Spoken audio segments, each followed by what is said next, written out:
This Torah class is brought to you by TorahAnytime.com. Woo!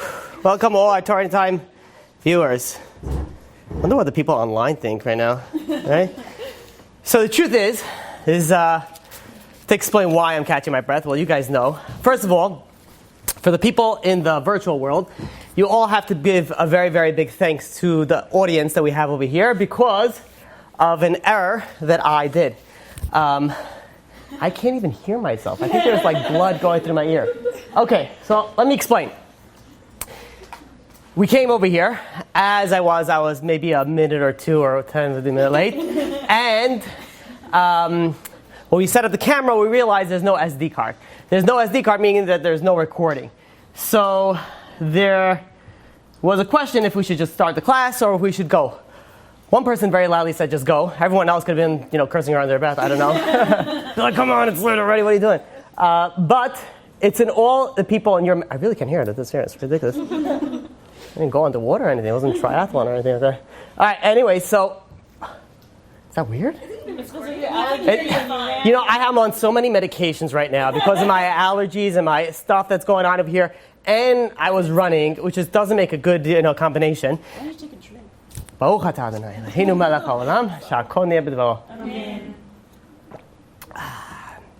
know when you can really enjoy a drink? When you really need it. And you know what? There's nothing better than water when you really need it. Everything, you can't have the best Snapple or whatever drink that you like, Diet Coke, whatever. Nothing compares to water when you really, really need a drink. This is really marabu masach Hashem. When you look at everything else, what is the main... Because the essence, every other drink only has water, some additive, supplements that have to it. I don't think it's called supplements. I think it's called something else, probably sugar. But anything else is just nothing. But you realize the essence is really all that you need that God gives you. But in any case, going back to our story, I had to run home. Took me 7.5 minutes. Yeah, I timed myself also. Huh? 9 minutes? Well, I timed myself from when I left the building. I didn't count. And then I stopped the time when I came into the building. There's a flight of stairs over here, all right? All right. In any case, so the entire virtual world and myself, all thank you for, waiting that extra 7.5 or 9 minutes. But who's counting? So we greatly, greatly appreciate it. Okay, now let's begin to the subject again. But in essence, you guys are so lucky you came here today. If I may say so myself. Let's slow down there. All right. Huh? Thank you. Location. All right. We're not going to start the class for another hour, so just give me a beer with me. Everybody's invited to us. B'ezrat Hashem next week we will be here at BJX at 1601. You think I would know this already, right? I come here every day. 1601 Quentin Road. That's the address. 8 o'clock, Thursdays, women only. Men are on Tuesdays at 6:30 Avenue West. Not the time, 6:30. The address, 6:30. Location is 6:30. Time is 8 p.m. also. And in case, everyone's always welcome to email me for any other additional information that is needed. Okay, one last announcement. Tonight was graciously donated, they sponsored part of our new camera set. So it's for Leilu Nishmat Naomi Bat Rivka and Ufuah Shlema Rafal Bat Frida.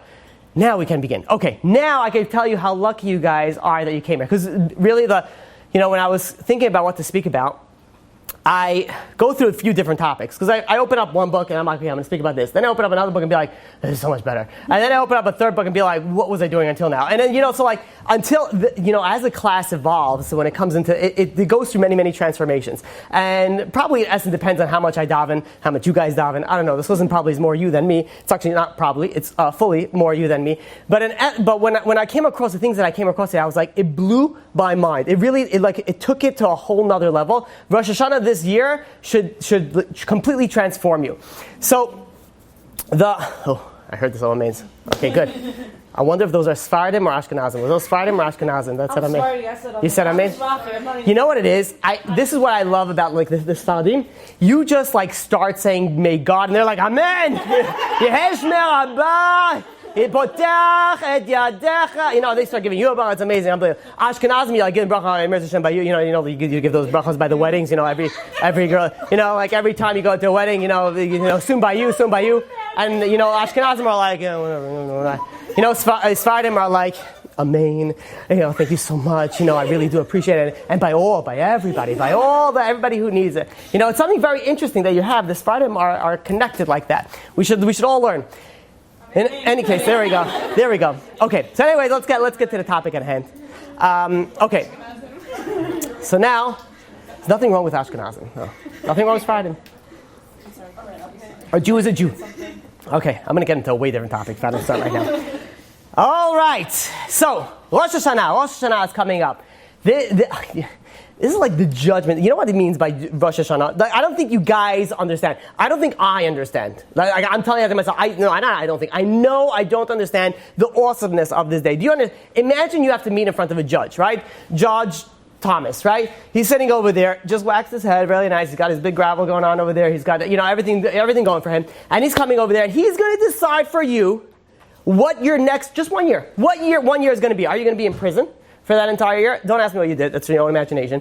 1 year in prison, maybe a huge penalty, maybe penalty and prison, maybe just community service. Thank you. There's a word that comes out of that. Or it's like nothing. You go scot-free. And imagine you're going to sleep that night and you're going to go in front of Judge Thomas and you're going to go in front of the judge. Are you going to be able to sleep that night?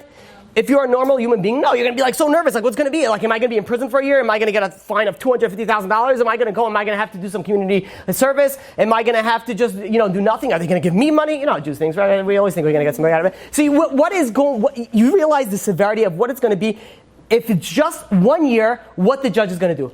Now, kal v'chomer shebach kal v'chomer, certainly what's going to be by God. God, everything that's coming this year, from this Rosh Hashanah until next Rosh Hashanah, everything that's going to happen in your life is going to get judged on this coming, September, Rosh Hashanah, right? So whenever Rosh Hashanah is coming this year, probably should have done some more research, whenever Rosh Hashanah, I think September 10th or 11th, right? 2018, that is everything from today, from that day until the next year, everything's going to get judged. Are you going to get married?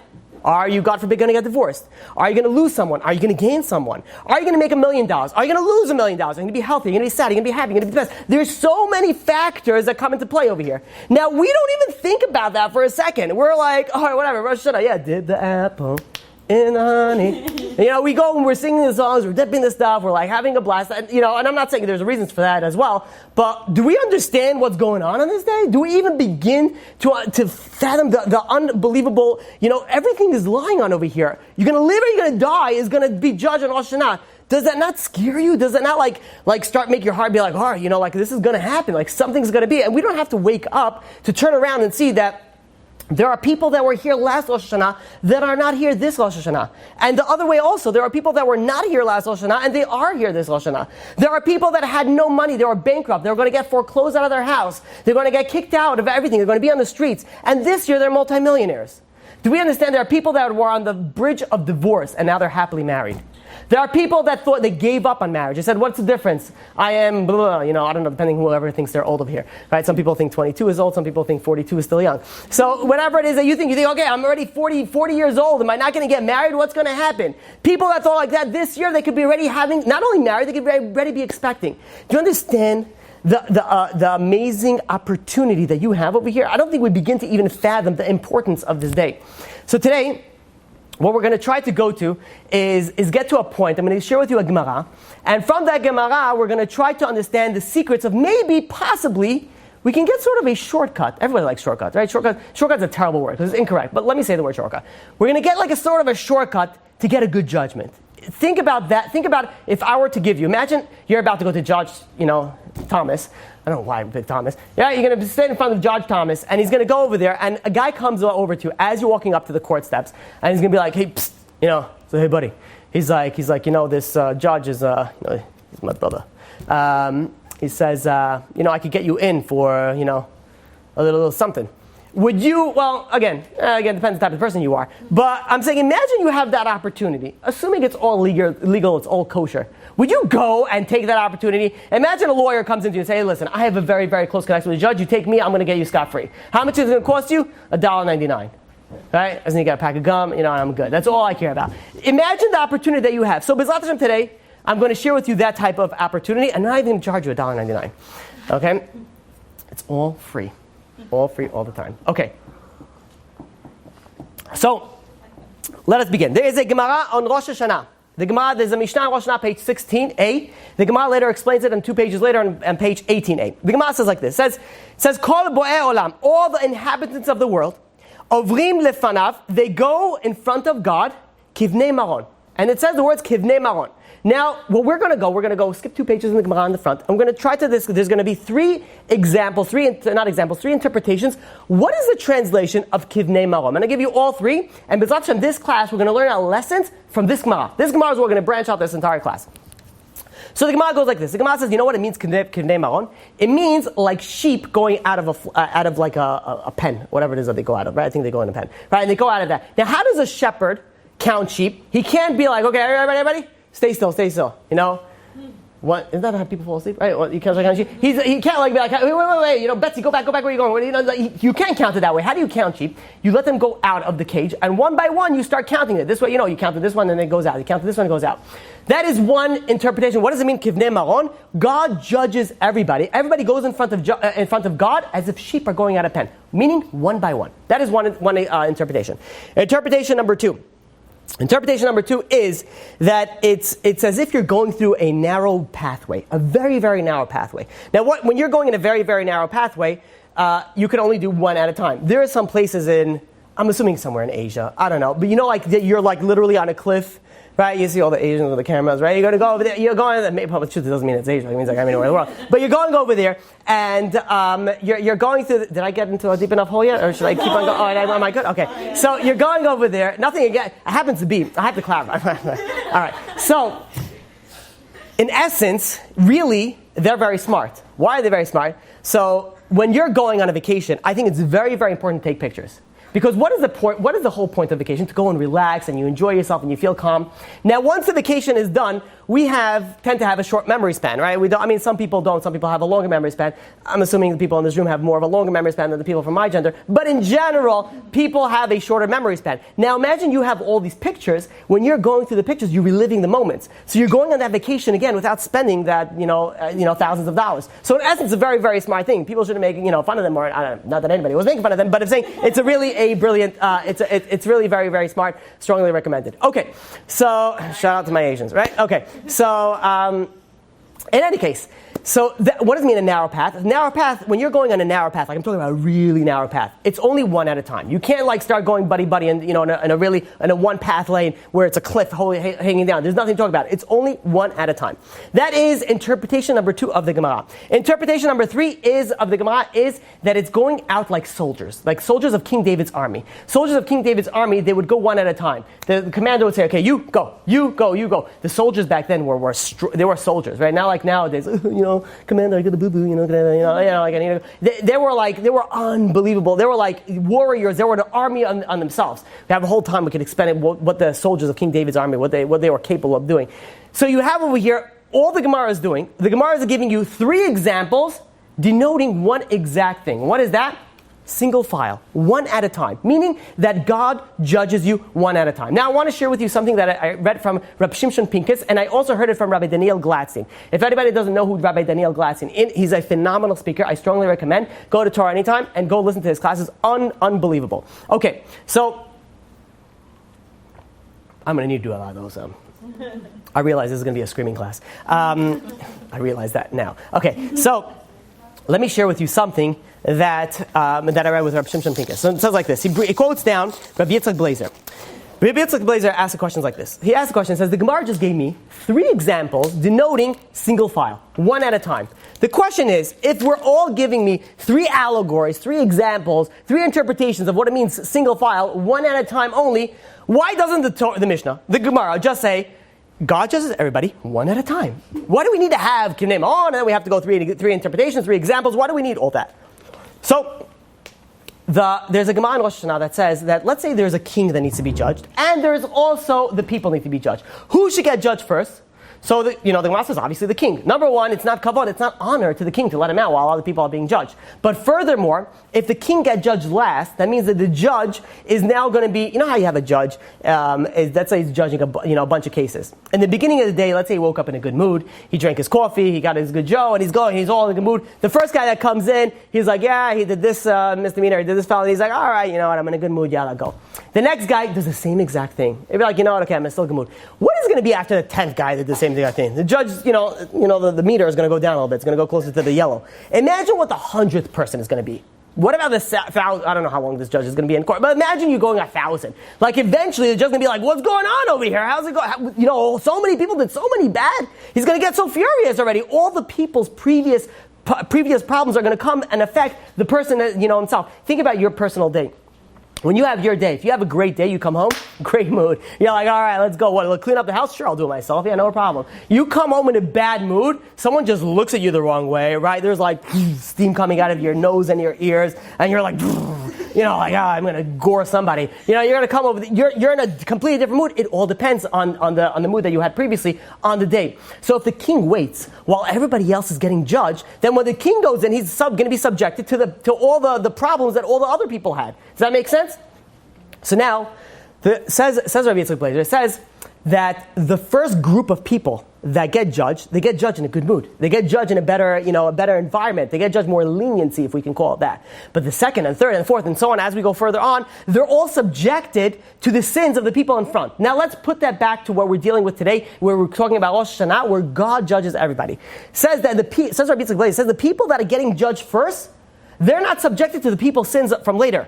For people's sins that are going to be, let's say, the first 1,000 people that get judged, it's going to be a great mood, great judgment. But the later people, the people that get judged afterwards, they're going to be all subjected to the sins that are people that are in front of them. Now, ask Rabbi Yitzchak Blazer, says, I don't understand. What, God is moody? God doesn't know your sins until it comes in front of you? Like, all of a sudden, God's be like, what? This is what you did? Like, as if God didn't know? God knew the whole thing. So what does it mean that God is judging everybody? And what we're saying goes over here is the earlier that you get in line, the better off that you are. What is it referring to up here? Explains to Rabbi Yitzchak Blazer. It says like this.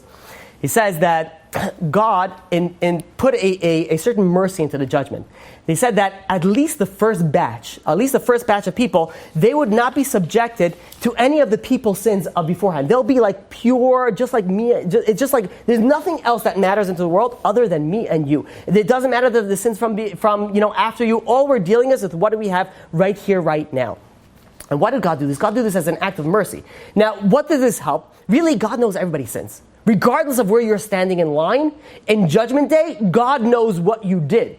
But if you're able to somehow get earlier on in the line, your judgment is going to be all that much better. Your judgment is going to be all that more lenient. Now here, let me just explain this idea in a little bit of a parable that actually happened to me. So, probably not called a parable then, right? A story. Right, that would be a correct terminology. You guys are familiar with something called Black Friday? Right? Or African American Friday, right? You familiar with that? Okay.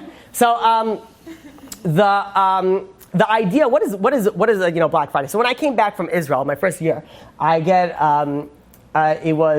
comes up right around Thanksgiving. I'm sorry, I've been a little bit out of the loop, but I'm assuming it's not exactly as it was back then in my day, but it's something I'm assuming a little bit similar. It's about 10 o'clock at night. I get a phone call from my friend, and he's like, hey, you want to go to Black Friday? And I'm like, what's Black Friday? And he's like, it's where you go to a store and they have like crazy deals. You get like computers for like half off. You get like, back then when there was stereos. I don't know if you guys are familiar with that. You put like a CD, whatever. Yeah, it's like stereo. You get like stuff for like, like dirt cheap. So I'm like, dude, I'm a Jew. Of course I'm in. Like a deal? Yeah, I'll buy something even if I don't need it because it's 50% off. I just made money somehow. I don't know. So I'm like, let's do it. So what's the details in it?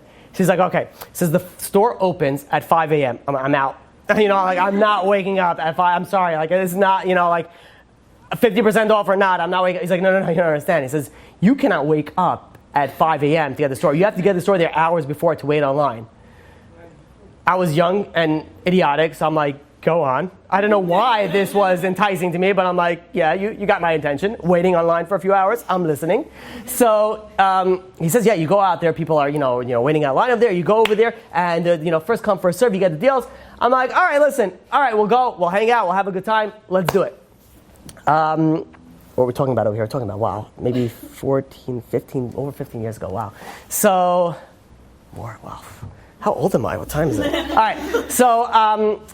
So we leave. He called me at 10. We left about 11.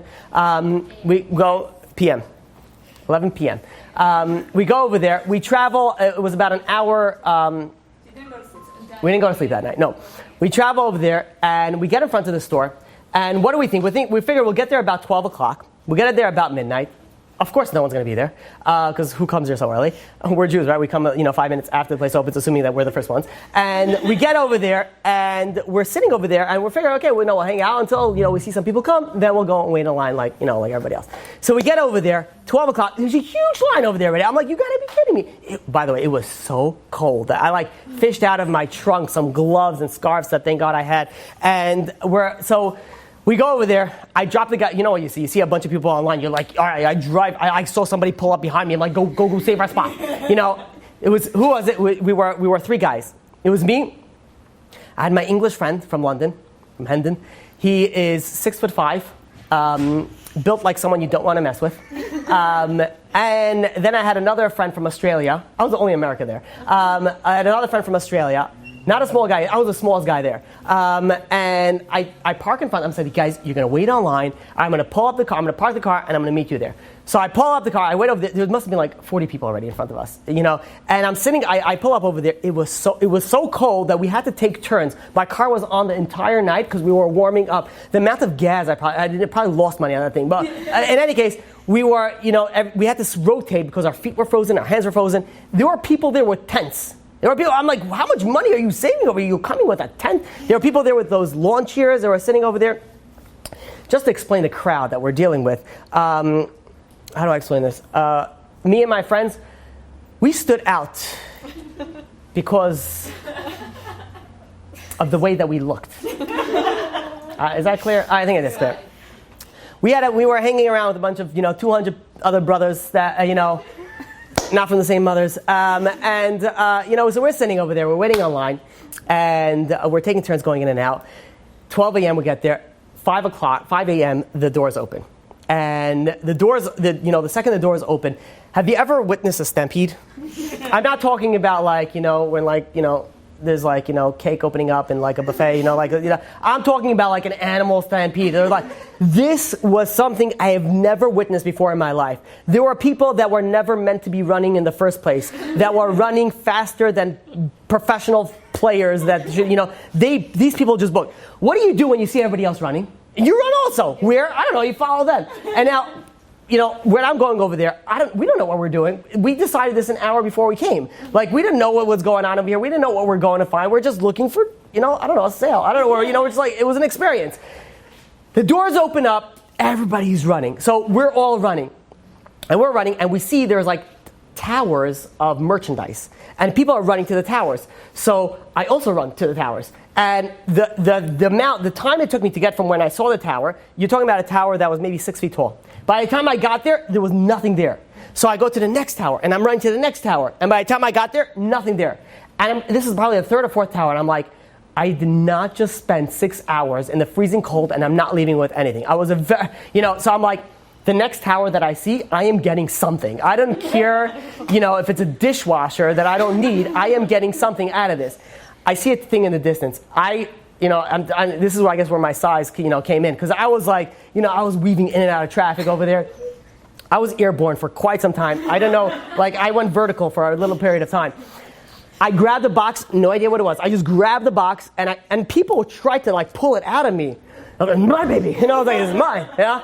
And I got it out of there, and I saw I won a laptop. In my mind, I won it, right? I got a laptop. It was unbelievable. This is awesome. I was so excited, so happy. I didn't know anything about this computer. I didn't even know I didn't need a computer. But I had a computer.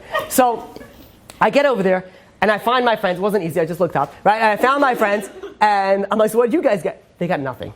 I'm like, you guys are an embarrassment. I could, between you two, I'm lost. I'm like, how do you guys get nothing and I get something? One of the guys actually felt really bad. He actually had bought something at full price. He's like, I'm not either waiting for full hour, full 5 hours without getting anything. He went and he took, he ended up buying, a laptop also. So we get out of there. I get in line. I buy this laptop. You know how slow this laptop is? Compared to what we have nowadays. Phones from 10 years ago are faster than this. So, I still remember it was a $750 laptop. I bought it for $400. I was so happy. It was such a success. By the way, you know what this taught me? There's no way if I'm able to stand online in the freezing cold for like 6 hours for a dumb, stupid laptop, how much more so should I be able to sit and learn for a few hours in a nice air conditioning, comfort of my own home, whatever, in the basement garage? How much more can you actually go and appreciate this? So, and anyways, we go and we get it. Now, when I was thinking, I'm like, when we were running over there, the people that were running there, they knew where they were going. Like, we were going there, we were like, like looking for the food. Like, oh, where are we going? Like, what's going on over here? People, they came to, like a day before, they were doing recon. They came over there with like night vision goggles. They were like, all right, listen, Charlie's going over here. You're going over here. You're going to get the stereo. I'm going to get the mixer. He's going to get the flat screen. We're going to meet together and we'll split the merchandise. There were people, they were going with like we just were going blind. And we were just going, now it makes sense. People who were showing up there, an hour beforehand. Now, when we were waiting online, Chas v'shalom, God forbid if you even looked at the person in front of you. If you looked at the person in front of you, thank God I was with my people, my peeps that were over 6 feet tall, right? If you even looked at the people in front of you, they were like, they just like moved their lawn chairs up a little bit more. It's like, there's no cutting. There was like, you are not messing with that line. Imagine what it means to get one more in front of that line. That could mean laptop or no laptop, right? Getting in, mama's going to let you home, mama's not going to let you home with that flat screen. Depending what's going to be, there's a big difference over here. Imagine what it means getting one more in line in that time. And I could only imagine if somebody there, people would pay. Here, I'll give you $5, let me cut you off. They think, okay, I'll get another piece of merchandise, whatever it is that they're going to be. Now imagine what it is on Rosh Hashanah. Imagine what you could be. Now think about this. If you're going to be able to go just one person in front of you in line, that means that you're not subjected to the sins of the person behind you. So everybody in front of you, all their sins, now I can't say that it comes in you because you don't get punished for it, but let's call it the mood, which you can't call it the mood, but the atmosphere changes a little bit. The way that you're going to get judged changes a little bit. Now, if you would be able to get just one person in front of the line, wouldn't that make all the more difference? Wouldn't that make all the more the craziness of the judgment that you're going to be getting if you could get in front of the line? Now, today what we're going to be speaking about is how do we get in front of the line? How do we get to the top of the line? So, yeah. I understand. You're saying Hashem does judge like that? Yes. But it's based on who's in front of us? It bases on who is in front of the line. Mm-hmm. God isn't subject to time, so how is that, can you just judge us? Very good question. How is this up? God is out of space and time. How is God subject in time? So the way that God orchestrated the judgment is he made it in a way that resembles the judgment in this world. The way that the judgment is resembled in this world, it depends on all these factors. So too God did it that way. Now why did God do it that way? It's a very big mercy for it. Because think about it, there's two options. Everybody gets judged in one time, in which case God knows all this, everything gets into factor at one time. You see how the world is doing good and great. I'll let you to be the judge of that. Or you could look at it from the other angle, that it's one at a time. Everybody in front doesn't get subject, even if you're the second to the last. That's better than getting judged all at once. So in essence, this is more of a merciful judgment than any other possible option. Does that make sense? Except for the last guy. Except for the last guy. I pity the last guy. Yeah. Pity is not the right word. But anyways, let's move on. Question? Move on. Next. Okay, let's go. So, okay. So now, let's look at the Gemara that we spoke about before. The Gemara said like this. We gave 3 interpretations on what it means that you're going single file on Rosh Hashanah. You're getting judged one at a time. Now, when you think about it like this, this is a secret in each in itself. First thing that we said is that the sheep get moved by a pen one at a time. Now, what does that mean? Now, if you go and you ever watch sheep going out of a pen, why? I don't know. It's your life, okay? This is your story. Don't ask me questions. All right, you're going and you're watching a sheep go out of a pen. Now, sometimes you'll notice it. How? I've seen it. Okay, this is my life. All right, whatever. So you're going and you see that there's sometimes. So there's when you open up the pen, you see it. It's like all the sheep try to go out at the same time. It's like no, me. Like all whatever. It's all at the same time. Now when they're going over there, sometimes you see a sheep that's like it's like right by the entrance. It's like right there, but no one's letting him cut the line. Everyone's like going right in front of him, and he just needs to make that left turn, and he just needs to get in there, but he can't get in there. Who is the one that gets first? The stronger sheep, right? The one that, sold more wool, right? The strong, whatever, they ate more grass. The stronger sheep are the one that get to go first. The weaker sheep, unfortunately, get pushed to the back or they get slower and slower. You want to know one way to get in front of the line? You got to be stronger. Now, it doesn't mean stronger, you got to go to the gym, you got to lift more weights. You got to be stronger spiritually. The righteous people, they get pushed to the front of the line. Now, that's very nice and dandy, but we're talking about a few weeks before Rosh Hashanah. Can we turn to be righteous? And the answer is yes, you can. But we're not going to be dealing with that today. Okay, that's your thing. We're going to give it a little bit of an easier way. God forbid, I got to be righteous. Yeah, it can't work. And we're Americans, come on. So, I was about to say a joke. You realize, okay, anybody who knows me knows what I'm about to say. Okay, I'm going to move on. Okay, so now, that was one interpretation, the sheep. Another interpretation was that the soldiers of King David's army. The soldiers of King David's army, how did you get first? Whoever the king picked. You got this one, go first. This one, go first. This one, it depends whoever picked to go first. Now, that's how it goes also on Rosh Hashanah. Some people just get lucky, they get to go in front of the line. And it's not really all based on luck. It depends on what God decides. God's going to be like, okay, you go in front of the line. You go in front of the line. Now, there's two ways. Well, actually, there's many ways, but I'm explaining two ways. One way is God just to decide you're going to get to the front of the line. Another way is that imagine you do something that is so amazing, that's so unbelievable, the mitzvah that you did just like blew it all over the top. You just got to the front of the line. There are certain things that you could do. Now, it could be any single mitzvah. It could be any mitzvah kivut of aim, but you do something above and beyond your regular thing that could just push you into the front of the line. That's another option. Also pretty difficult. How are you going to start figuring out what's going to push you in front of the line? You should be righteous and you should do the biggest mitzvot. But the last one is the one that I'm going to be explained, and I think this is going to be the one that we're going to be focusing on today. I say think because who knows what's going to happen. So the last one we said, a narrow path, a very, very narrow path. Now, when you're traveling on a narrow path, who gets to go first on the path? Well, not necessarily the bully, because if you're already the first one, the bully's not going to throw you off. Well, change schools if it is. But the way that it goes is first come, first serve. The first guy who gets in front of the line gets to go first. The second guy gets to go second. The third guy gets to go third. So on and so forth. The secret, the unbelievable secret of Rosh Hashanah, you want to get to the front of the line? It's very simple. Show up there first. You show up there first, you get in front of the line. And it doesn't mean you have to camp out in front of the synagogue, a week beforehand, be like, all right, I'm first in the synagogue, I'm going to be over here, we're going to go, we're going to pray, It means getting ready.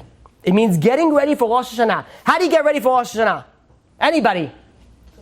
Tshuva, thank you, very good. You do repentance. You start going and fixing yourself. That means you're saying, God, I realize Judgment Day is coming. I'm getting ready. I'm getting first in line. I'm not waiting for Black Friday, 12 a.m., like the Jewish guy that, I'm coming. Jamal came in, right, the day before, right by closing time. He was there, and he's like, Mama, I'm going to get you that microwave. I'm going to be over there. I'm going to get it right. You're getting the front of the line. If you're getting in the front of the line, you're going to have all that more of a better judgment. That is the first secret that we're going to be discussing today. The first thing is, you want to get a good judgment, get in front of the line. How are you going to get in front of the line? First come, first serve. Get ready for Rosh Hashanah. Don't wait till tomorrow. Don't wait till, Erev Rosh Hashanah, be like, oh my God, Judgment Day, okay, fine. Where's the cherry box? Let me go over here. I probably should dress modestly today. Don't start then. Start right now, right here. The Reb Shimshon Pincus goes on and says like this, and says, thank you for whoever filled this. So, Reb Shimshon Pincus says like this. He says, when God judged, this is the second lesson that we're learning. When God judged one at a time, what does it mean one at a time? When a father or any parent has a child, let's say they have 15 children, right? That they have, there's some families that actually do have this, and it's very good. They have many, many children. God forbid, chas v'shalom, it should never happen to any one of us, but God forbid, imagine they lose one child. They have 14 other ones. They lose a child. There's a guy that comes to the Shiva house. There's always going to be one person that's going to say something so idiotic that you just want to kick him out and say, just never enter a Shiva house ever again in your life. And imagine this guy walks in and says, I'm really sorry for your loss. I'm sorry about that. But you got 14 other ones at least. You got 14 other ones. Right? What is the father going to be like? I'd be like, oh, you know what, you're right. 14 out of 15 is not that odds. No, of course not. When a father, God forbid, when any parent loses a child, it doesn't matter if they have 100 or 1,000 other children. It doesn't matter. Every single child is that's all it is. Imagine you're going, something that you, God forbid. There's a parent that's walking through the park, middle of the night. Sees a bunch of teenagers up to no good. They're passing out around a straw, right? They're passing out a straw. And they're taking puffs out of this straw. And the father is, like any good Brooklyn, person, just, avoid eye contact. Someone's getting stabbed in the bushes and be like, I am not a witness. I don't know what's going on over here. Just, do your thing. And you're going over there. And all of a sudden the father, out of the corner of his eye, catches I recognize one of those kids. And he gets a closer look and be like, oh, look at that. It's my child. And he goes up to the child. Child is about to take a sip of the straw, and he knocks off the straw right out of. We're talking about you guys know what we're talking. Okay, he knocks that straw right out of the hand, and the kid goes. He says, "What are you doing? What are you wasting your life over here with these lowlights? What is going on?" He says, "Dad, what are you doing? Why are you hitting me only?" He says, "There's 4 other guys over here." Dad's gonna be like, "I don't care about those guys. I care about you. You're my son. What do I care about them right now? I care only about you." He says, when God judges every single person, you know what it means, single file? it doesn't matter about anybody else in the world at that point in time. When you're getting judged by God, it's just you and God. No one else. It doesn't matter anything else. The importance of this is so significant. Because what is the idea over here? You realize something very interesting. When God goes, and God, when we have, for example, the men have a brit. When does a child get named? The boy gets named by the brit. The girl gets named by a Sefer Torah, which is called Sefer HaBrit. A brit is a covenant. Covenant is like a treaty. God says, when I'm making a treaty with this Jew, I'm not making a treaty with a Jew. I'm making a treaty with you, with Yitzchak, with Rivka, with whoever it is that you are. Which means is that the time that you're having a brit, or the time that you're getting named by a Sefer HaBrit, is going to be only when you are somebody, when you are something with an essence, when you have a name. That's who you are. God is not saying, I have a treaty with all the Jews. No. God has a treaty with Reuven, Shimon, Rivka, Rachel, Leah. God has a treaty with every single one. It's a personal relationship. It's just you and God. There's nothing else. Listen to this fascinating idea. It's unfortunate when we are going in our days, and we're going, so I'm going to be losing my voice, all right. You know how you know that the Satan is trying to make it, that it's not going to be good? I come over here, I wasn't feeling well, and you can't, before Rosh Hashanah, I need all the schuyah. I don't know about you guys. I need all the merits possible. So I'm like, I got to give as much shiurim as I can. I got to plow it out there. Regardless, sick, not sick, it doesn't matter. But then I get over here to the class, and then I finally get over here. I'm who knows how many medication. I get over here, there's no SD card over here. Satan is really just like that. I'm running back and forth. Satan's going to try to take my voice away. Chas v'shalom, Baruch Hashem, Bezrat Hashem, Amen, Yehi Shmei Rabba. Mazel Tov, we should have only a good voice and we should be healthy. But this cannot stop us. We got to move on over here. Listen to this idea. Unfortunately, nowadays, when we go and we do, God forbid, when we do a sin, sometimes, for some people, it sort of relaxes us and be like, well, everybody else is doing it. It's not so bad, well, everybody else was doing it. So it sort of puts us in a situation where all right, it's not as bad. This is a very, very incorrect idea. You're not getting judged with everybody else. God is judging you just one-on-one. You're just one-on-one person. It doesn't matter if 1,000 other people spoke Lashon Hara. It only matters if you did it. And if you did it, it's only God and you that is judging it. So this excuse where everybody else did it, it's not applicable come Rosh Hashanah. Says Rav Dessler in Michtav Meliyahu. Says something like this. He says that, and this we're going to go into our third idea. He says something very, very scary. It's something very true, but you don't realize it until you think about it. And I want to quote for you what he said. What a person wants, that's what he is. I want to repeat that. What a person wants, that's what he is. We know that on Kam Rosh Hashanah, the book of the living and the book of the dead are open in front of you. It says Rav Dessler, a fascinating chidush, a fascinating interpretation of this. He says, what does it mean, a book of the living, book of dead?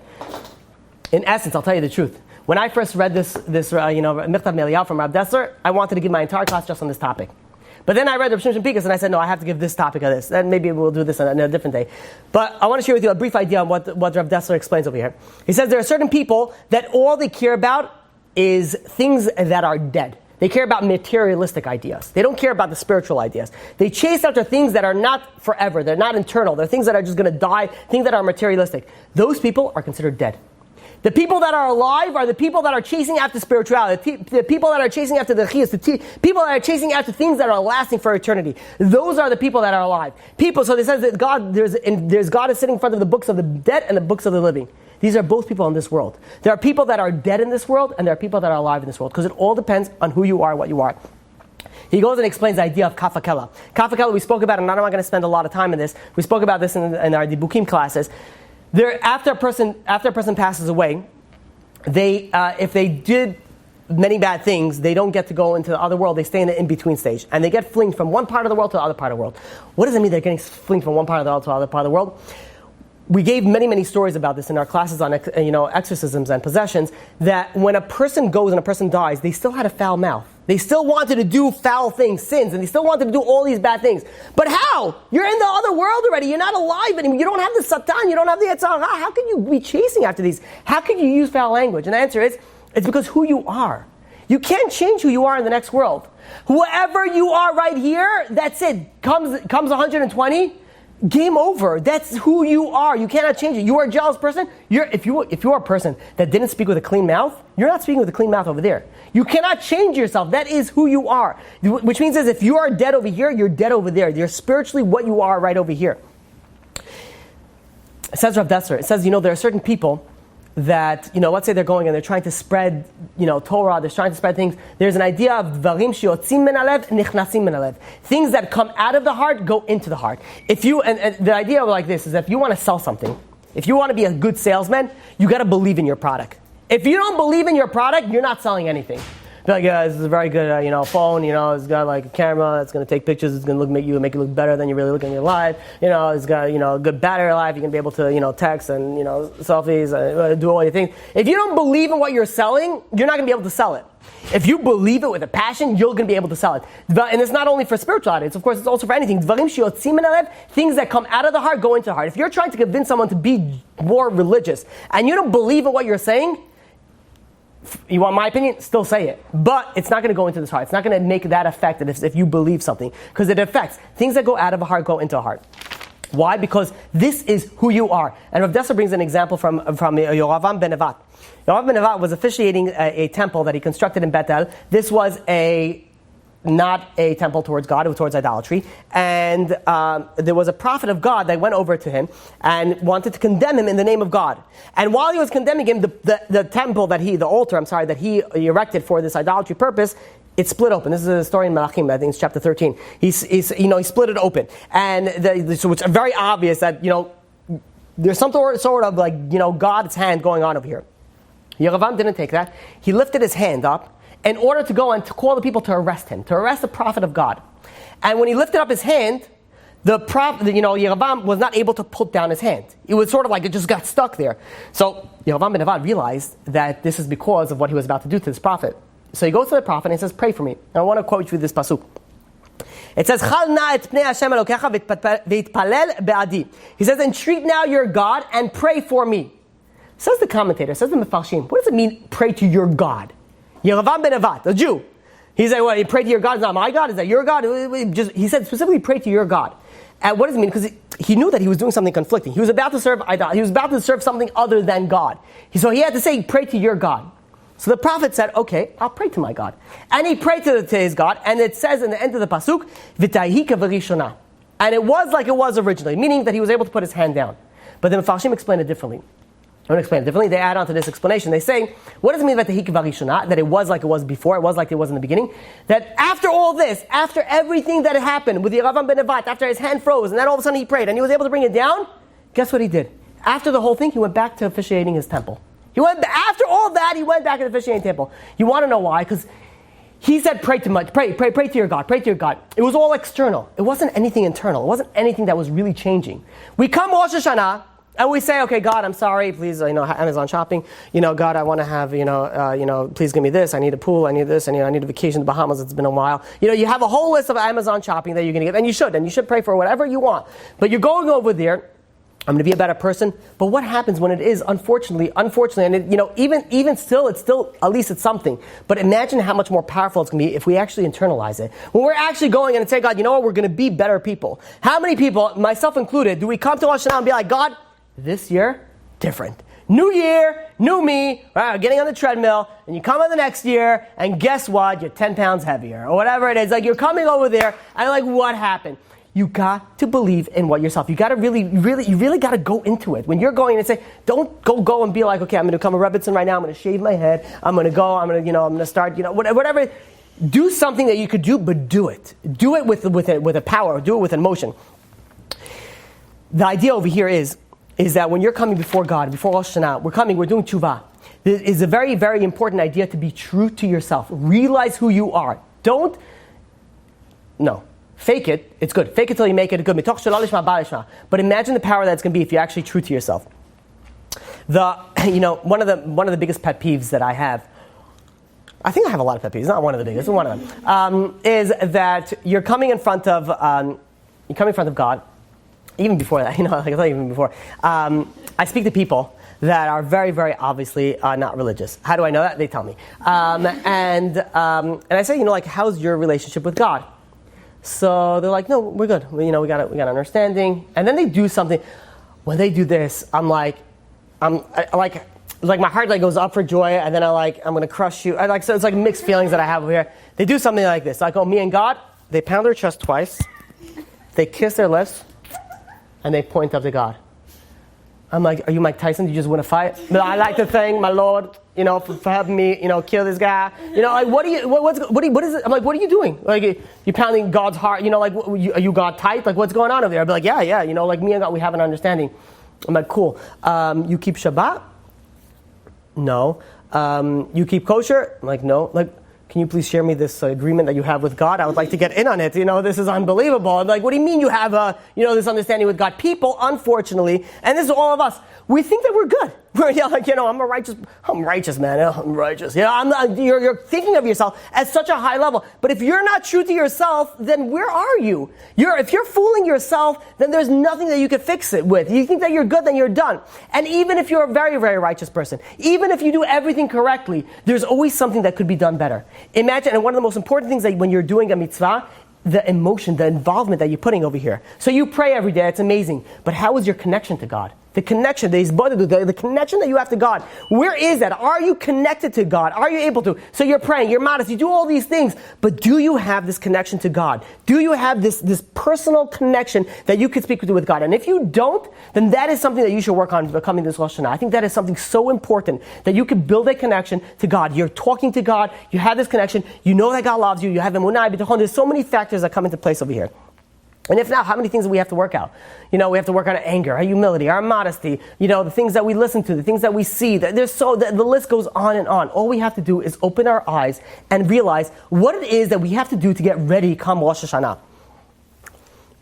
That is, I think, number 3. Number 4. Number 4 is something that, Rabbi Shimshon Pincus goes on and explains regarding judging others. Rabbi Yisrael Salanter Rabbi Shimshon Pincus quotes Rabbi Yisrael Salanter, and he says, first of all, we should never judge others, and we'll speak about that soon. But when we do judge others, because unfortunately this does happen, we should never judge somebody based on intellect. You should judge somebody based on emotion. Now, what does that mean? When you do something wrong, when you do a sin, when you do something bad, what is the first thing that comes into your mind? Okay, I know I did something bad, but the second thing right afterwards, there's a list of excuses that come out. People come and they talk to me and they tell me about the sins and I've heard literally the worst of the worst. I've heard people say the worst of the worst. They say, listen, I did a very, very, very, very bad thing. And trust me, they did. And they did this bad thing, and they said, I know it was bad. What usually comes right afterwards is excuses. But I was drunk. But I was brought up this way. But I wasn't religious. But I didn't really know. There's a whole list of things that we need to do. When we go and we know that we did something bad, we give ourselves a list of excuses. Okay, you did something bad, but it's not really that bad. And they give a whole list of things.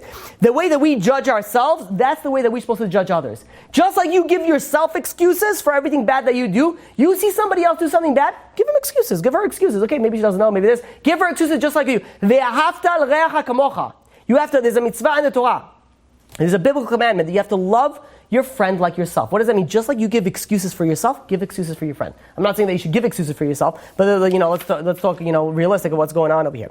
So when we're doing over here, we have to go and when we look at other people, stop judging other people for what you see. Give them the reasons. You have questions? Let's hold it off because I realize how late it is, and we're like almost half. Wait there. So I'm not at the point where I can say if anybody wants to leave, they can leave, but we're almost there. So, no, but I'm just kidding. But if everybody does, we're going to be here just a short while longer. So if anybody, I know we started a little bit late. It was my fault because of the SD card. I, went through the story already. But if anybody does need to leave early, no hard feelings. You probably will miss very important, life-changing, whatever. Okay, no, to each your own. Okay, so now, no, by all means. So, says Reb Shimshon Pincus something like this, something unbelievable. Says, sometimes two people do the same exact sin. You're doing the sin with your friend together. But comes the next world. Says Rabbi Shimon Pincus, it's something, you go up there, it's olam hafuch, it's an opposite world, it's a changing of a world. There's some things that you see, like the people that were honored in this world, they're going to be in a very low place in the next world. People that were very low in this world are going to be very high in the next world. It's a changing world. Sometimes you're going to go up there, two people do the same exact thing, God is going to hold you accountable, but the other person is not going to be accountable. It's going to be, there's 1,000 things that come to the idea with the reasons of what gets punished, what gets judged. There's so many things. There's so many times that unfortunately we go, okay, somebody else did the same sin, somebody else did the same thing. Stop thinking like that. It's only you and only God. If that other thing, give him excuses. He shouldn't get judged for what he did. For X, Y, and Z, whatever it is that you want to make up. You always think about the other guy's problem. There's an emotion that comes into effect when you're judging somebody else. And I'll give you this example. Imagine you're driving on the highway, right? So we're all from Brooklyn. I'm assuming most of us are from Brooklyn.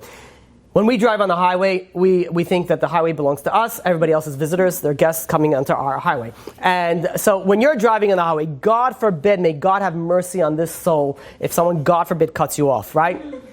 Right? Because, of course, the only rightful punishment should be, the worst death possible on this. Seriously, if you should have been taking rides with people when I was younger, the amount, I'm like, oh my gosh, how do you are not on so many medications just to relax yourself before you drive? But imagine that, this is you're driving over there. If somebody even dares to even think, if someone even just puts on a blinker, right, to think of coming into your lane, death upon that, right? All of a sudden you're ISIS, right? There is nobody going on over here. So God forbid somebody goes and cuts you off, right? Chas v'shalom, we should never know from these things, right? But someone goes and cuts you off. There we go. So somebody goes and cuts you off. You're going and you're in a mood, right? Because you had a great day, and you're be like, oh, this guy's cutting me off. You do the only rightful thing that a Brooklyn person does, and you cut that guy off right back. And what do you do? One of the smartest things that anybody could ever do while traveling over 60 miles per hour is cut a guy off and then slam on the brakes. Because you're going to show him, and you're going to show your bumper and the mechanic and then whatever, the people afterwards. You go over there, you drive, you cut the guy off, and you slam on the brakes. The guy, slams also, and then you go, and then you play the whole tag game that's going on over there. And the guy is, now that guy cuts you off, and you cut that off. This is going, 2-3 times. Finally, you're like getting so angry. Finally, that guy pulls up right beside you, right? This is World War III happening right over here, right? And he rolls down his window, and he tells you to roll down your window, and you're like, oh yeah, I'll roll down my window. You roll down your window. You're about to spew on him the blessings of the Torah, right? And you turn to him, and before you're able to say anything, he says, my wife is pregnant in the back. She's giving birth. Can you let me go? What is the first thing that you want to do besides drive off the bridge and bury yourself? You're going to give him an escort. You're going to be like, you're going to plug in your phone to the Bluetooth. You're going to put on some sort of, sirens. You're going to go, get out of the way. There's somebody here with a... All of a sudden, are you angry at that person? No, you feel like 2 cents. You're like, I can't believe it. I'm so sorry. Please. You're going to go over there. You're going to be his doula, right? You're going to be over there like, you could do this. Come on, you got this. You're going to be there. You're going to be the free nanny. You're going to be like, if you need babysitting, I'm available until 18 years old. I don't know what I was thinking over there. I'm so sorry. You're going to go over there. What changed? The guy still cut you off. What changed? The idea, what changed? All of a sudden, just one simple idea changed. He might be more important than you in this type of situation. Maybe he needs to go a little faster than you. Think about that. Think about that idea. Someone asked me this before my men's class. It's interesting. It says he was driving in front of. There's always stories about driving in Brooklyn, right? Brooklyn and Israel. Have you ever driven in Israel? If you think Brooklyn people drive like maniacs, but everything's like straight, right? It's like blocks, right? So it's like squares. Israel, there's like hills, and then there's like, you're airborne. If you're going in a taxi across the street, the guy's like, like he's eating garinim and he's spitting it in your face, right? He's sitting over there. And first of all, they have stick shift over there, right? And they're driving with one hand, because one hand they're eating. And they're like doing all these things, traveling at, at about 700 miles per hour. And they're going over there. You get in the car. You're like, you get over, like in a roller coaster over there. You're saying Tfilat Adel. You're saying Shir HaMalot. You're just going 2 blocks away over there, and you're literally getting, airborne. You want to see real road rage? Go to Israel. Oh, you see over there. And if you understand Hebrew, have mercy on your soul. Okay, so. I came back from Israel. The car that I had, the car service was an Israeli. He went off the road, and it was supposed to take 3 hours to get home. It took half an hour. For Israel, it's not laws. It's not laws. It's just like, if you want, you could go by this. If you don't want, you don't need to. You go what you want. You say, you go like this. And he comes there, he's like, I was a fighter pilot, in the army. Don't worry, So he's going over there. But imagine, if God forbid someone cuts off an Israeli, cab driver. Because they've been in the army. They don't just talk, They come in there, hold my garinim, He's like, comes out over there, hold my cigarette, take my beer. Oh, no. So you go, anyways, so where were we? What were we talking about? Why are we talking about driving? Oh, yeah. So, road rage. Road rage, right? Where are we? He wasn't upset at him. You're judging. What are we even doing here today? Good night, guys. Okay. All right. So, no, in essence. Oh, right. Oh, so this will happen Tuesday. Okay. What would I do if you guys would not be here? His camera would just be on for like 7 hours. I was just like talking. All right. So, the idea is like this. The idea is that this guy was driving, and this guy was in Brooklyn, and this guy he said he got into an accident almost 3 times. He was so upset about this guy honking, this and that, and he finally got in front of him, and he turned around, and he saw it was his rabbi. He saw it was his rabbi, right? And I said, don't stop right there. I'm like, were you still angry at him? I'm like, I felt so bad. I'm like, imagine what you say. Like, imagine you're honking, and the rabbi is like, you pull up and you're about to say some, nice, sweet words to this person who's forgot to drive. And you're going over there and the rabbi turns out and be like, oh, Rabbi, you need help? Groceries or something? I saw you, I wanted to help. What are you going to go? What changed in the scenario? You realize one tiny little aspect change. You realize when you get angry, when you get upset, when you get in a situation, one tiny iota, one tiny little thing changes everything. So when we get upset, when we go and we judge others, when we go do that, if you have just one little idea, one little inkling what's going on through the other person's mind, you will never judge that other person. You realize there's so many other things that are going through their person's mind. A person goes and they start cursing you and they start doing that. You don't know what happened to that person. That person could have just lost a child. And then when you're about to, be like, oh, you come to me? He's like, I'm from Brooklyn. Forget about it, It says that on the sign as you go in, right? You know that, right? You're coming over there like, I'm not going to take this from anybody. But if you realize maybe that person went through something, stop judging the other person for a second and think maybe that other person, whatever, give them the benefit of the doubt, give them this idea that maybe possibly they are more correct than you are. This is the idea when we're dealing with what we spoke about in the beginning of the Gemara. Let's go back and try to learn this lesson from the Gemara that we said. We said that every person goes back like a sheep, like God's counting a sheep. What is a sheep? Every sheep is valuable to the farmer. It's like one. Okay, now you ever see a guy who didn't make any money, and then all of a sudden he made like $5,000, and he gets $5,000 of like in $100 bills. Watch him count that money. He's gonna be like, 1, 2. No wait, I'm sorry. 1, 2. 3, no, that's okay. And he's there for like 10 hours just counting his money again, licking it, smelling the cocaine, whatever he's doing, off the pills. Whatever he's doing, he's going and it's like every single $100 bills. It's another this, another that. Everything it's so precious. It's all that there is. The same idea when you're looking that there's a narrow path. When there's a narrow path, there's only one person on the path. That's it. It's only you right here, right now. Nothing else. When God comes to judge you, it doesn't matter. It's irrelevant what everybody else did. It doesn't matter. It's only you and God at that point in time. There's a sheep. It's only you and God. It's only one at a time. Everything is so important. A soldier. What happens when we said is a soldier? Like King David's army. A soldier, the Gemara says that it's as if King David's picking a soldier one at a time. What is a soldier? So each soldier has its own mission. A soldier can't be like, why did I get the walkie-talkie? Why can't I get the sniper? Because your communications, he's a sniper. What are you asking questions? You have different missions in life.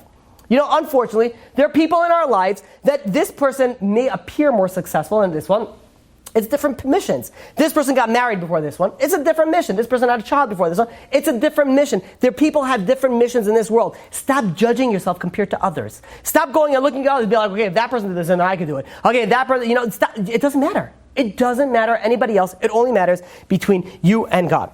So this is the idea that we spoke about first. Let's do a quick recap so we can move on. Number one, we said something very important. This is the most important thing that I could tell you today. Well, one of the most important things I could tell you today. You want to have a successful judgment? Get first in line. Get first to the judgment. Start preparing for Rosh Hashanah tonight. Start doing it right now. You don't have to listen to me anymore. Start making a list, right? You start thinking about what am I going to do to change? What am I going to do to go and start and be a better person that I get a better judgment on this Rosh Hashanah? That's number one. Number two, don't judge others. Stop judging others. You don't know them. You don't know what they're going through. Don't judge others. I'm going to speak about this soon. Number three, judge yourself correctly. Stop comparing yourself to others. If everybody else did it, then I could do it. Be true to yourself. Like we said from Rabbi Dessler, if you're not true to yourself, you're never going to get anywhere in life. Be true. You have deficiencies. We all do. We all have problems. We all have issues we need to work on. Be true to yourself. Figure it out and start working on it. You don't have to change your whole personality, but change something. Take something. Number four, when God judges you, He judges you. He doesn't compare you to the people that just because everybody else, you guys all went to this non-Jewish concert together, so He's judging all of you, together. It's just you. You are it alone. That's it. Now I want to speak to you about something regarding judging others, because I feel this is very, very important. There's a Gemara in Shabbat, page 127a. And bear with me, we'll say a little bit Hebrew words. Because this is how it's so important. Shisha dvarim. There are 6 things that Adam ochel porotehem ba'olam hazeh. That man eats the fruits in this world. Meaning that man eats the profits in this world. V'hakeren kayemet lo la'olam haba. But the principle remains for the next world. There are 6 things that you get rewarded in this world, the profits, and the principle remains in the next world. Interested to hear about these things? This is good stuff, right? You're going to get rewarded in this world also. Very important things. What? Yeah, very good. People pray. Whew, it's a good job. Okay, ve'eluhen. Hachnasat orchim. Anybody know what hachnasat orchim is? Guests. Having guests. Having guests come over to your house. Yeah, they bring a mass. Yeah, you have to cook extra. But having guests that come to your house is a reason why Avraham Avinu did this. Is something that's very important. There's obviously something very, very important. Hachnasat orchim, having guests in your house. That's number 1. Uvikur cholim, going and visiting the sick. This doesn't apply just to seminary girls. They have to follow some sort of quota in Israel. You know, I don't know, whoever's been here in Israel, they have to go. I don't know if they still do that. They still do that? Chesed hours. You gotta still, catch your quota. This is something very, very important. Bikur cholim, you're going and you visit somebody that's sick. Somebody that doesn't have any visitors. The more annoying that person is, the greater the reward is. I'll just give you, that type of tidbit. V'iyun tefillah. Think of it like the attention, the concentration that you have when you pray. Now I finished already. Oh, that's awesome. The attention that you have when you pray. What was that? Number 3. Number 4. V'hashkamat bet hamidrash. Getting up early, going up to, this is more for men, for the synagogue, going up to for learning and for praying. V'hamegadel banav letalmud Torah. And somebody who brings up their sons and the daughters going up learning in the ways of the Torah. And the last one, v'hadan et chavero lekaf zechut. And somebody that gives the benefit of the doubt, that judges another person favorably. These are the 6 things that if you do them in this world, you get the reward in this world and the reward in the next world as well. Now, says Rav Chaim Volozhin. Off a pasuk in Tehillim, a very famous pasuk in Tehillim, because most people know this one by heart.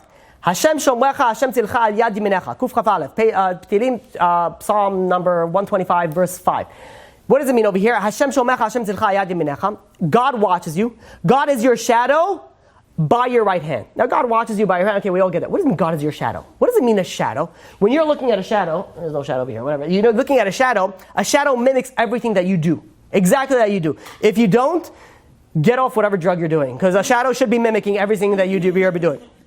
Says Reb Chaim Volozhin, says like this, it says in Nefesh Chaim. It says this is midah keneged midah, the way that you go and you judge others, God judges you. You're judgmental to others, God's going to be judgmental to you. You give somebody the benefit of the doubt, God's going to give you the benefit of the doubt. Everything goes midah keneged midah. Now there's a question. Giving benefit of the doubt. How do you give benefit of the doubt? Someone does something, and you're like, I don't know, did he do a sin, did he not do a sin? It could go 2 ways. What does it mean giving benefit of the doubt? You're not sure. Did he do a sin, did he not do a sin? Did she do a sin, did she not know what she was doing? So you give them the benefit of the doubt. Could there be such a thing as a benefit of the doubt by God? God's going to be like, well, I don't know. Did he do the sin? Did she do the sin? Or did she not do it? Of course God knows. What does that mean, that God can give you the benefit of the doubt? I heard a wonderful, amazing chidush from Rabbi Duvi ben Shushan. Listen to this amazing chidush. He quotes a Gemara in Shabbat, page 32a. And he says like this. I'm sorry, just a little bit more Hebrew. These are the advocates of a man. Tshuva u'ma'asim tovim. Tshuva is repentance and good deeds. These are advocates. These are advocates that a man would do. And now, what does it mean that a man has advocates? Listen to this.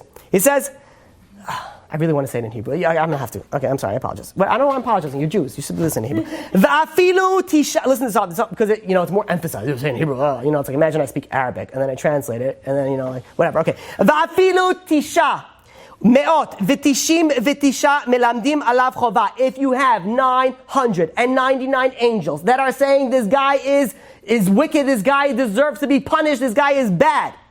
Ve'echad, and one angel melamed alav zchut. He gets 1 angel. So you get 999. And you get 1 out of 1,000 that says this guy's good. It's my brother. Right? This guy is good. If you say this guy is good, what says the Gemara? Nitzon. He gets saved. And not only that, it says, Rabbi Elazar, beno shel Rabbi Yossi Aglili. He goes on further and he says, Omer afilu tisha me'ot v'tishim v'tisha ba'oto malach lechova. If you have 1 angel, 999 parts of that malach are saying this guy deserves to be punished. Ve'echad l'schut, and then one saying no, this guy's married, this guy deserves to go scot-free, this guy deserves to go free. Nitzol, he gets saved. You know what that means? That means what it means giving benefit of the doubt is a wonderful chidush I heard from Rabbi Duvi ben Shushan. He says that if you have 999 angels saying this guy is wicked, then you have some one angel that comes in and be like, you know what? No, maybe he's not in. Give him the benefit of the doubt. We're going to go. God's going to say, I'm going to give you the benefit of the doubt. What does that mean? I'm going to listen to that one guy instead of all the 999 others. He says, why? Because when you went and you judged somebody else, you gave that person the benefit of the doubt. You didn't start judging and telling this person, oh yeah, well this person did this and this person did that. Doesn't matter. He says, you gave that person the benefit of the doubt, you're going to get judged like that. Everything is midah keneged midah. By the way, this is a lot easier than it sounds. No, it's a lot not. easier. It's really hard. I'm sorry, that's what I meant. I don't know why I said easier. Do you know how hard this is? That means you're listening. I meant, that's exactly what I meant. I'm sorry. I don't know why, All right. Why? It is easy. No, it is not. It's very, very difficult. No. Now it's easy when you're thinking about it. When it comes into there, you see a person that you're not that fond of, and they did something, and be like, You don't even see. You're like, yeah, this person deserves God. You're already judging that person. You have the robe on there. You got the gravel over there. Do you judge more than other? No, I would say, in fact, I would say that other people do it more. Sure. Why do I say that? Look at the industry. Look at the entertainment industry and what it runs on. How many billions of dollars of work on based off gossip and just all these things. But in any case, reverse though. But If there's that's everybody like judging. 999 saying he's good, but one that says he's bad, would it work that way also? In your head, Or I no? judge. no, then you go for the good. If you give the benefit of the doubt. Yeah, but if you don't- What if they didn't, but they just had? okay, I work with a mix of people. I don't necessarily judge anyone, but let's say, I just don't care to just know that person, learn anything, therefore not have any reason to judge it because I just don't care to know. So not caring is I guess that's kind of not judging. I mean, in a Brooklyn way, be like, whatever, I don't care. I just don't care. People Die, live, whatever. When I think of someone where they tell me gossip about a person, I'm like, I don't care for them. I don't know. I just. That's better. That's better than judging. But that's not as good as saying. You'd have to know something in order to know. Right. So that's something very interesting. We're going to speak about that soon. What does it mean to judge someone favorably? It means that even if you don't know them, you give them the benefit of the doubt. Which means even in the case that you don't know them, be like, well, you never know. I just don't care to at all. In your own internal mind, you should never think of anybody else less than that person. Because I'll tell you like this, even if you don't care about that person, I'll give you an example like this. Imagine, you have a coworker that comes in. There's let's say you're working in a huge, place where there's, I don't know, hundreds of people, hundreds of workers over there. And there's one person that's working over there that's in the far corner. You'll never see that person. Be like, that person over there? She is so lazy. Like unbelievable. Be like, really? I mean, I've only seen her for a few times, but she seems to work very hard. And 10 years can go by, and she works like a horse, nonstop. And then one time you see her by the water cooler or whatever, just relaxing and, make it appear that she's a little bit lazy. You never judged her officially, but all of a sudden it clicks back and be like, oh, I knew it. Yeah, lazy for good for nothing. Things, even though you don't judge that person, you'd be like, I'm officially stamping you as, disgusting, lazy, whatever it is. You don't officially judge that person, but it still has a factor that it puts into your mindset. What you should do if someone says that, you'd be like, how do you know? Why would you go and judge that? Wait, actually, I want to take back what I said. So, actually, okay, I'm just going to share, I get this, I guess it's a premonition. I see someone, I'm like, I don't like, there's something I just don't like. There's something there that I just feel is it's intuition. Something's wrong, I'm not going to like it, it's going to bother me. It's just something, so I just avoid the person, I guess. Is that still judging if I'm just, Yeah, because you're judging. I just, I'm not, We're gonna open up a whole can of worms when we go into that. Based on your there's something. Do you have to go and be best friends with that person? No, you don't. But again, there's a whole discussion just on this. But let's finish the topic. If you want afterwards, we could go into more details on this. But in essence, what we're saying over here is don't judge anybody. If you do judging somebody, give them the benefit of the doubt. Now, there is an idea. What about a wicked person? Do you have to go and give benefit of the doubt for the wicked person? So I don't want to delve a lot on this, but I'll tell you the sources if you do want to go look inside. In Sha'ar Tshuva, in Chalek Gimel, the third gate, in, Siman 218, goes and says a wicked person, you don't have to judge favorably. Now again, how do you decide who's a wicked person, who's that? We're not going to go, the Rambam also speaks about this in Pirkei Avot as well, that a wicked person should not be judged negatively, but again, how do you know who's wicked? We're not going to go into that. But there is an idea that I just want to share with you, that a wicked person, somebody who is wicked, in whatever that sense that means that we're not discussing right now, you don't have to judge. You don't have to judge, positively. But in general, anybody that you know, anybody that you don't know, you should give them the benefit of the doubt. You should judge them. You should judge them favorably.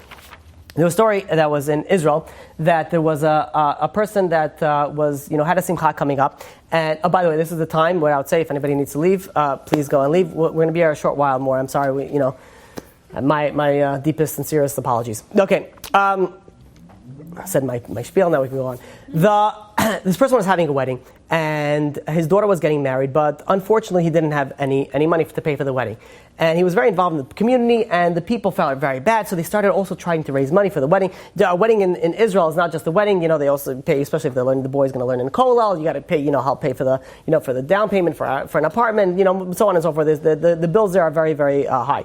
So he goes and he travels to America, he goes and travels to England, goes and travels and tries to raise some money. The people in the surrounding area are also, they really feel really bad. They're also trying to raise some money for him.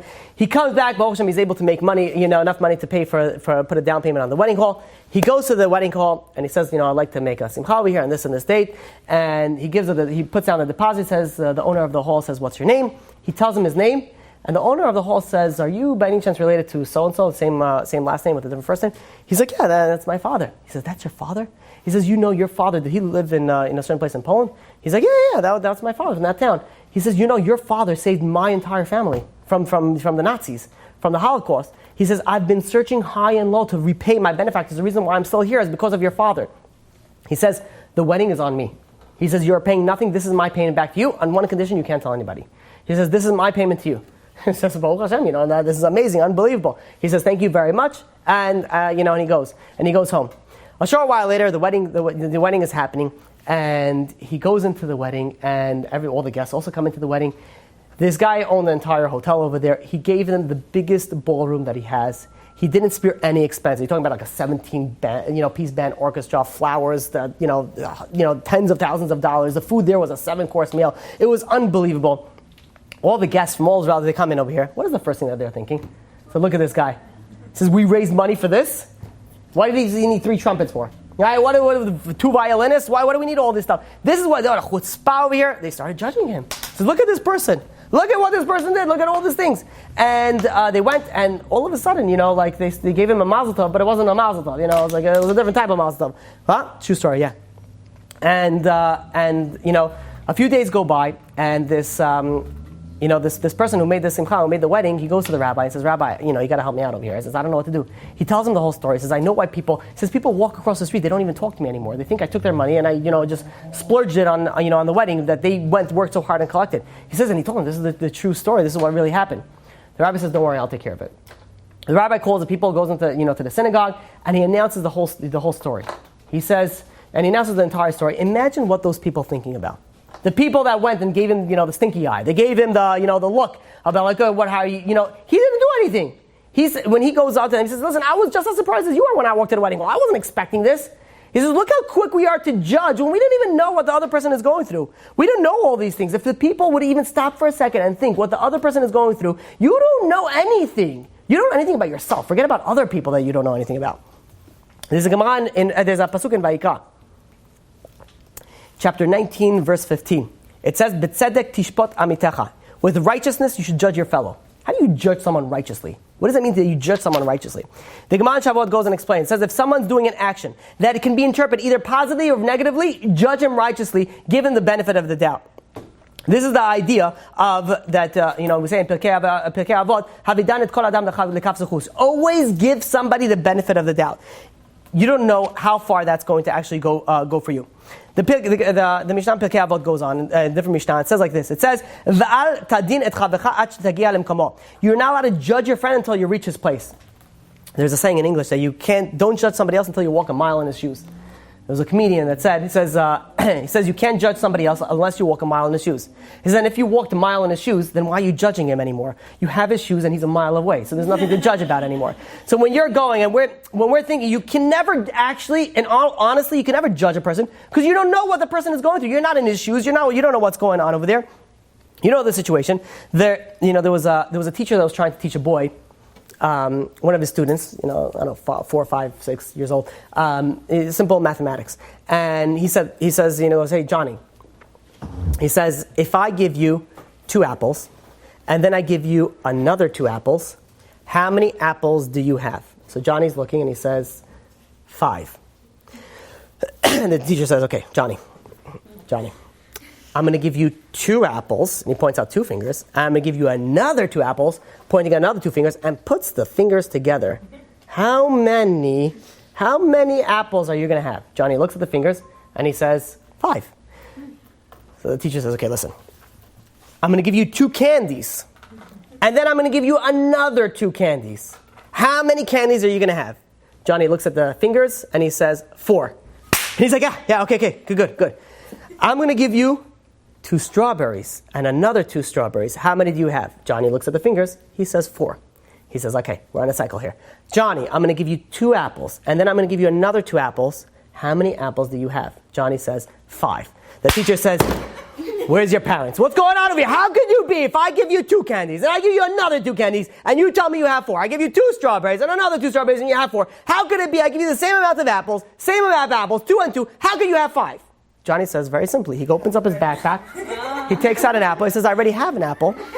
I don't have candies or strawberries. You're going to give me 4 candies or 4 strawberries, that's all I have. I'm not going to have anything else. You know how many times this teacher is going and saying, this kid is wrong. In essence, no, this kid is right. You just didn't explain yourself carefully. You didn't explain yourself. We're so quick to judge. We don't even realize what the other person is dealing with, what the other person has. Simple mathematics, when you think could be only one possible answer, is not always that. There's a story known with the Rashash. The Rashash was a great Torah scholar. And he also had a lot of money. And he went and he had a gemach, where he gave free loans to the people of the community that would need it. One time a poor tailor by the name of Rab Zalman came over to him and needed to borrow 300 ruble. And the Rashash says, no, absolutely not a problem. He took out the money, wrote out a contract, signed over here, it's due 1 year to date. And the tailor said, not a problem, I'll see you then. He gives him the money, goes on his way. A year goes by, and the tailor, the day to when the loan was paid, the tailor knocks on the rabbi's door. The rabbi, signals him. The rabbi was in the middle of learning, busy, like a very, very complex, idea in the Gemara, and he had like a few books open, and the tailor comes in. And, the tailor says, listen, dear rabbi, I'm sorry to interrupt you, but I just want to pay. And the rabbi just signaled him to come in. The tailor, didn't know what to do. He, gave him the money and says, paying for my loan. And the rabbi, signaled to him, okay, and the tailor left. The rabbi was so involved in this thing, he took the money, put it in the back of the book that he was reading, and he continued learning. A few hours later, he finished, learning what he was learning, closed the book, put it out on the shelf. Completely, forgot that he put money over there. A short while later, he's going and he's reviewing his books of all the people that he lent money to, and he sees he lent money, 300 rubles to this tailor. He says it doesn't have your marked off that he paid him back. So he calls over the tailor and he says, I see that, it's past due, your loan. Is there something going on over here? So the tailor says, my dear rabbi, I came to you on the day of on the day my loan was due, and I gave you the money. And the rabbi says, but I don't have anything written down over here. And he says, you must not have given it to me. He says, no, for sure I gave it to you. I brought it into you. So they're going back and forth. You did. So the rabbi said, listen, we have nothing else that we could do, but let's go in front of a din Torah. Let's go in front of a court, and let's see what the court decides. So they went in front of the court. He says yes. He said no. The court said there's only one other option we could do. Let's make him swear. Let's make the tailor swear that he didn't pay that he paid the money. So the tailor was willing to swear. And the rabbi was a holy rabbi. He said, no, I don't want another Jew to swear because of this. He says, don't worry about it. Let's call it and let's move it out. So tailor didn't swear. The loan, it was closed and there was nothing to talk about.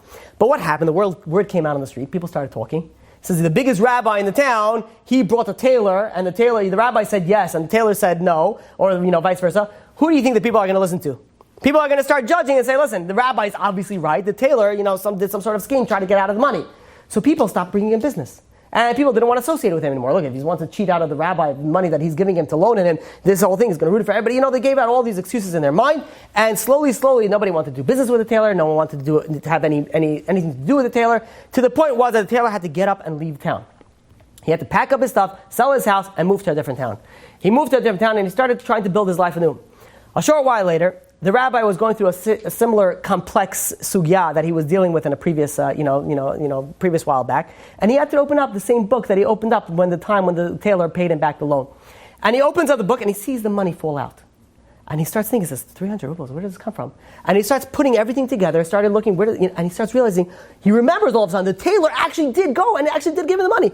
He's like, he closed the book right away and he started running through town. He's like, "Where's this tailor? Where's this tailor? I need to speak to him. I need to ask him for forgiveness." And he's running from place to place. The guy said, listen, the tailor, he already booked. He's not in this town anymore. He says, which town is he in? He ran to the other town. He finally found the tailor, and he begs him. He says, please, you have to forgive me. He says, you were right. I was wrong. The tailor says, I forgive you. I got kicked out. I don't have business anymore. I got kicked out of my own town. He says, I forgive you, but that doesn't change anything. The rabbi says, don't worry about it. He says, I'm going to go to every single synagogue in the town, and I'm going to go and announce and say it was my fault, this whole thing, and it's not your fault, and you should be allowed to tell the people, you'll get right back into it. The tailor's a smart man. He says, Rabbi, he says, you're going to go there, you're going to announce. What are people going to think? They realize that, I got kicked out. You felt bad for me because you're a righteous man. You're going to go and you're going to make believe like it was all your fault. You're going to take the hit for it just to make my life a little simpler. They're not going to actually believe that I was the one that was right. They're not going to actually believe that. The rabbi thought for a moment and he says, you know what, you're right. He says, I have another idea. He says, you have a son? And he says, yeah. He says, I have a daughter. Let's make a shidduch. He says, if our children get married, no one's ever going to doubt you.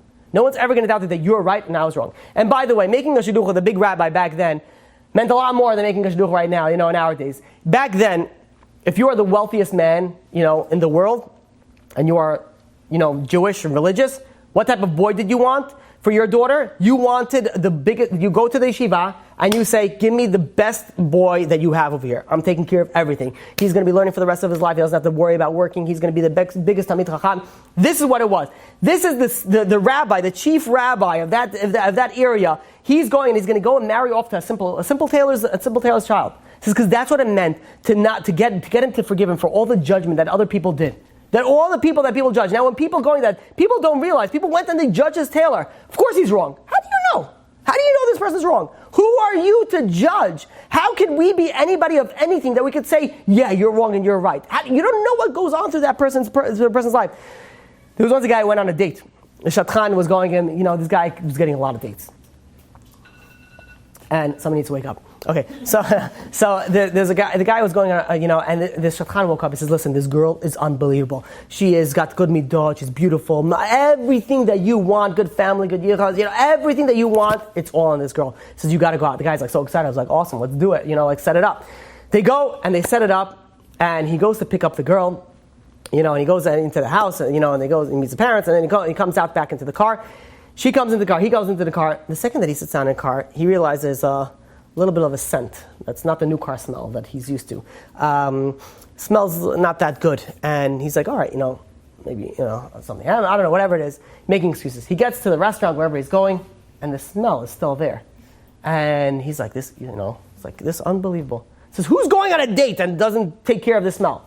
It smelled really bad. And to the extent that he was so embarrassed being in public with this person, and he says, you know what?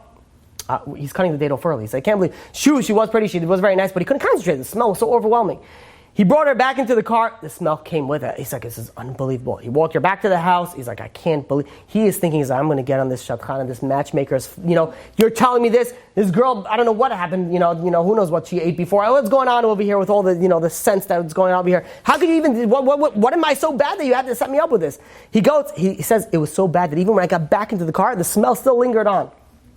He figures he's going to give a piece of his mind to this matchmaker. He gets home, parks his car, walks into the house. He's making a beeline straight to the phone. And this is obviously an older story. No cell phone. He walks right to the phone. Meanwhile, his sister starts screaming at him. He says, Chaim, what do you got on your shoes? Why are you trekking all over the floor? And he looks on the floor. He stepped on some sort of feces before, this. And he's like, what happened? While he was walking to the girl's house, he stepped in a neighbor's, dog's excrement, brought it into her house, brought it into the car, brought it into the restaurant, brought it back to his car, into his house. Meanwhile, who's he blaming? Never once did he think, maybe it's me. He thinks, no, it's the other person. He's thinking about already all over us on the other person. If we stop for a minute, sometimes we judge other people based on our own perception, on the way that we feel. Sometimes you're the problem, not the other person. I want to finish off with one last idea, and then we'll do a recap. The Baal Shem Tov, I'll say a story about the Baal Shem Tov. The Baal Shem Tov al Torah speaks about in Vayikra, chapter 19, verse 15. It says that no verdict is ever passed on a person until he himself issues that same verdict. Which means if you did something wrong, and God needs to judge you on that, God will put you in a situation that you have to judge somebody else on the same sin that you just did. And the way that you judge that other person, you are going to get judged. Now listen to the story of how the Baal Shem Tov came into this world.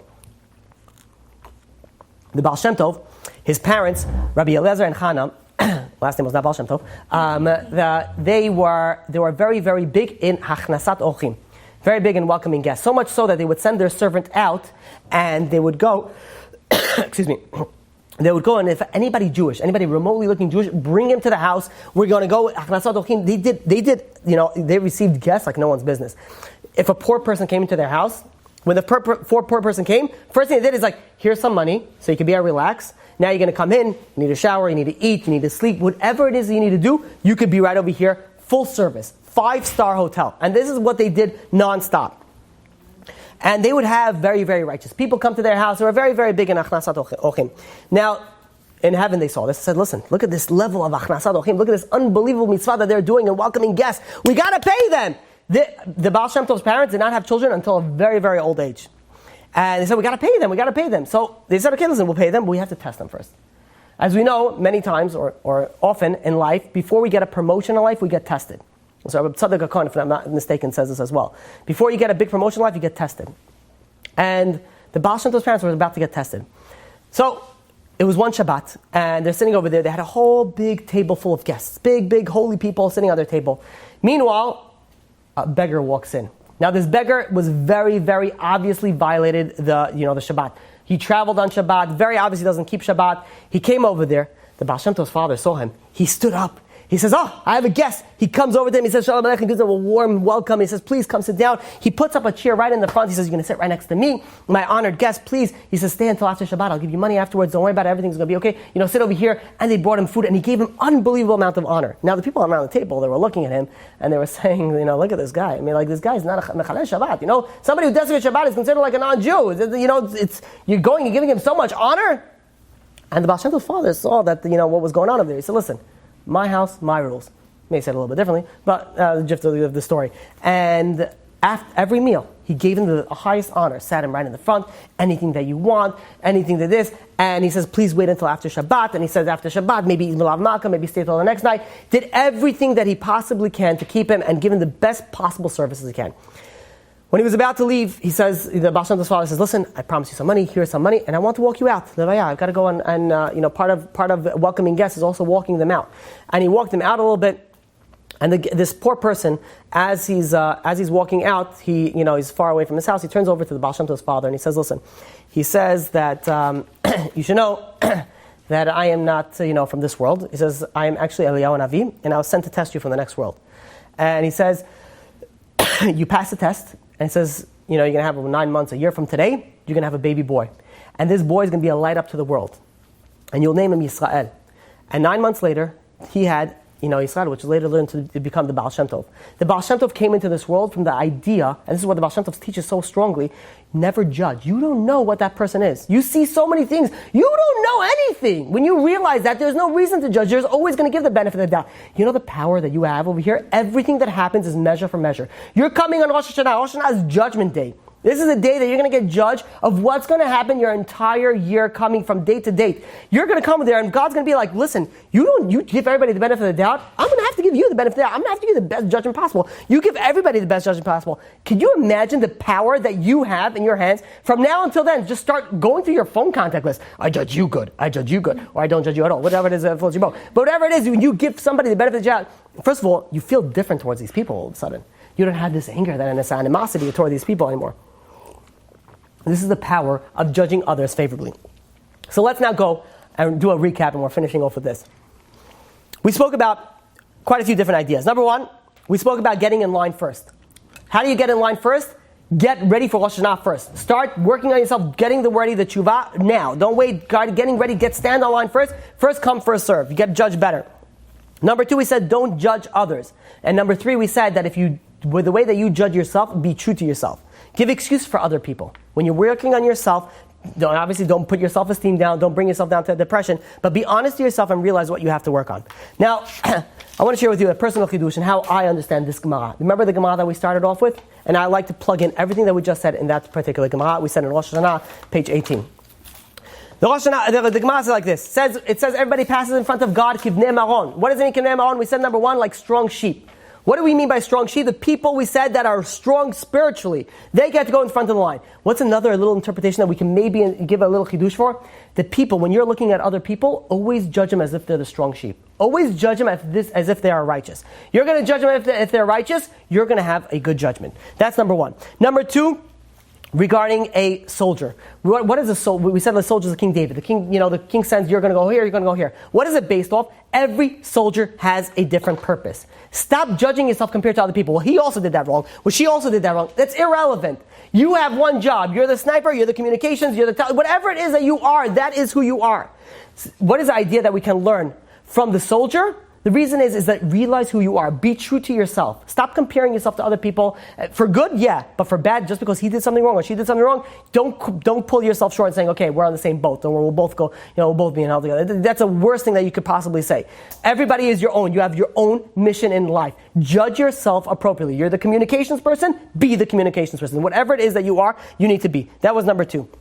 Number three, we spoke about that it's a narrow path. It's a narrow path. What does it mean, a narrow path? First come, first serve. You want to get to Rosh Hashanah, you want to get a good judgment, get there in line early. So everything that we've spoken about over here, we could see is all hinted in the Gemara. The Gemara says three things. We asked, why don't we just say single file? Okay, you're telling me sheep, you're telling me King David, King David, just tell me single file. Why do we need all these things? But we know if the Torah tells us something, there's a much deeper meaning to that. There's a much deeper meaning to what it means how to get judged. And this is the secret that I personally feel is so powerful. You have no idea. These three things, if you take it tonight, you are awesome, amazing, lucky, whatever it is. And again, the final recap. Number one, get in line first. Be that person. Be the front of the narrow path in the Gemara Rosh Hashanah. Be in the front, first in the line. You get there first, you're going to get a better judgment than if you get there and back in the line. Number two, also, when you judge yourself appropriately. Don't give yourself so much excuse and saying it's not really that bad, it's not really that bad. If you have deficiencies, work on it. Everybody knows their deficiencies. And if you're not going to think about it, you'll just push it behind your mind and you won't know what you need to work on. Spend, God forbid, 2 minutes without any headphones in yourself, without looking at a video for a second, and think about, on your way home tonight, what is it that I should work on? Jot it down, and something small. Take something tiny. Take something. And that's it. And then you're taking your step. Even if it is just having a closer connection to God. Speaking to God in a personal manner. And finally, don't judge others. Because the way that you judge others is the way that you're going to get judged. You take these three things, your judgment is going to be all that more awesome. And B'ezrat Hashem will have an unbelievable judgment this year. And may everybody here and everybody in line, the entire Klal Yisrael, everybody, whoever needs a shidduch, B'ezrat Hashem, get a shidduch. There we go. We're going to get the whole Sfadim out here. Whoever needs a panasah, B'ezrat Hashem, should have an unbelievable amount of panasah. Whoever needs children, should B'ezrat Hashem have children. And whoever needs shalom bayit, whoever needs anything in their life, unfortunately, the Jewish nation, we need so much. And when you remember, don't forget, when you're praying on Rosh Hashanah, when you're praying on else, don't only pray for yourself. Add a sentence or two for somebody else. Add something for somebody else. When we're doing this, B'ezrat Hashem, we'll have an unbelievable, amazing, successful, the best year that we ever had to date. Amen. Any questions? Yes. Judging other people favorably, just because if someone just keeps doing something bad to you, keep judging them. So that's the idea of a wicked person. How much you judge a wicked person? No, you're not the wicked, but they just keep doing something bad to you. Is there a certain limit? Let me ask you like this. Let me ask you this because we're going to stay on this same criteria. Do you do a sin? Oh, not you. Somebody do a sin, and then they say they're not going to do the sin anymore, and then they keep on doing it and keep on doing it. Yeah. How do you want God to judge you on that? Be like, well, come on, you already told me 10,000 times you're not going to do it anymore, and you're still doing it. If you think about it like that, the way that you want to get judged to God, you'd also want God to judge you that way also. So all these things, you'll be like, okay, listen, they do the same way. Think about the power that you have. This person constantly messes you over, but you don't have, I'm not saying you have to be best buddies with that person. But you say, listen, all right, whatever that reason is, that person's going through some things, maybe I can't be trusted, whatever it is, but whatever. They're going through the whole thing, I'm not going to judge them, I'm not going to think anything less of them. And then maybe I won't stop lending them money, whatever it is. Obviously, if they're not paying you back, don't continue lending them money. But I'm not going to give them a bad judgment, if I could call it that. Imagine the power that you have when you come on Rosh Hashanah, when someone did so many bad things to you, and you just said, you know what? It's cool, don't worry about it. I don't know if you have to do that. Okay. Yeah. So, my brother was complaining to me. He was telling me how he was talking to this person, and he was telling him his feelings, and the whole other time it's like, oh, it's not true, that didn't happen. He was trying to judge him favorably, but it was to the other person's expense, really. That's not judging favorably. Yeah. You can never judge a person from that person, because if, let's say, you, God forbid, insulted somebody, that might not have been an insult to you, but that could be an insult to that person, and you still have to ask forgiveness for that person because you insulted that person. Right. So he was judging that person when he didn't know the outcome of the situation. These situations, by the way, are very difficult. It's very easier said than done. Easier said than done. Yeah, but I'm saying the more that you can work on yourself, obviously you have to. I mean, it's not. Yeah, I have a different. How do you ask forgiveness if you let's say spoke to somebody about somebody? How do you ask them for forgiveness? Because that hurts other. If I tell So the question is, you mean did they? You, You're saying that let's say you spoke somebody behind someone's back, and they don't know that you spoke behind their back. Right. So that depends on the whole scenario. Let's ask it off camera because there's a lot of that goes into play for that. Are they going to get hurt by that? There's a lot of different factors that have to be dealt in that particular situation. Do they know? There's a lot of different things that need to be. Is it better not to say? Is it better to say? Right. For all those questions, ask your personal Orthodox rabbi in a particular situation. It's not so clear cut always. Yeah. My question was, same with exact like that, something similar basically. How do you, when you're judging sometimes it's like at the expense of either, at the expense of yourself or at the expense of someone else. And so you lend someone else money and they're like, oh, I'm so sorry, I really can't pay it back, whatever. And like, what if that money was meant for like tzedakah or something? Like, how do you know, basically my question is, not only in this specific situation, but like in regards to like, how do you know when? Sometimes you have a choice between two mitzvahs. How do you know which one to choose? Sometimes, like that could be just a spin off. So that's a very broad question, and it needs to be more specified on particular scenario. So it's a very hard question to answer just off that. But if you have, let's say, a particular situation where one thing that you're doing right is conflicting with another thing, it depends on the situation. But let's say your example that you gave. So you lend somebody money, they're not paying you back, and you really wanted to give that money to a certain charity. Now, you did something good at that point in time. Lending somebody money is a mitzvah. It's a good thing to do. It's out of your control that they didn't pay it back. Now, would I say lend the person another money again? Afterwards, if they're not paying back, that's obviously not the smartest thing to do, unless they have a good reason or whatever it is. But it doesn't take away from the fact you wanted to do a mitzvah with that money. Now you can't do it because you don't have the money. We know that if you want to do something good and you don't have your honest, it's not your fault that you weren't able to do something good. You still get rewarded for doing that, for wanting to do that good. So in essence, that is actually working for your benefit. Then eventually, when you get that money, and then you could actually give it to tzedakah, you got like 3 mitzvot over there. You got the thing that you gave for the lending, the thing that you wanted to give, and then the thing that you finally actually gave. So when we're looking at it, we should look at things in the situation that is right now. The scenario right now, it's not going to make any difference to judge a person and be like, I wanted to do it and now I can't do it, it's all your fault. Deal with the scenario at hand. A scenario at hand is, I can't do it for things that are out of my control. Like what I pressure the person to give me money. What do you want? Pressure the person to give me money. I have another example also. It depends on the reason of the person. So it's very hard to say. It's a very broad, What if you're about to like daven for like whatever, and then what if you're taking davening and doing recoupling? And you didn't daven yet? You have to daven. You daven first. Like then you can't go to the hospital. Like that's your first thing in the hospital. If you don't go now, you're not going. Yeah. Well, so there's a thing. Okay. So there's an idea. I'm not saying you should answer 20. Right. I'm saying, like, I wish there was Osek b'mitzvah patur minutes. If you're middle of doing a mitzvah, then you're not obligated to like do all the other mitzvah. If let's say you're going to miss tefillah, you're not going to be able to daven, and you want to go visit somebody, then the precedence comes over to that you need to pray. You didn't pray yet. You have an obligation to pray, so you have to pray. So you have to obviously do that first. Granted, you're not going to be able to do that. There's different criteria. So every scenario has many different situations that come into play.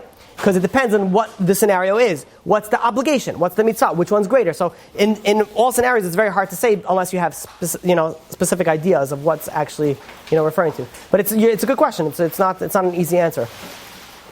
Yeah. But let's say someone wants to do tshuva, but how could someone say that they're never going to do it again if it's possible they may? Excellent question. The question is like this. Let's say you're going to go and you're having a very hard time with a certain sin, and you want to do tshuva, but pretty, it might happen again. Should you do tshuva, or are you going to be a hypocrite?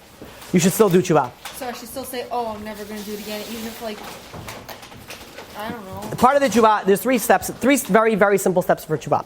Number 1 is stop doing the sin. Number 2 is confessing it to God. And number 3 is obviously not doing it anymore. Now, when you're doing tshuva, excuse me, you should actually think that I am not planning on ever doing it again. God forbid it does happen again.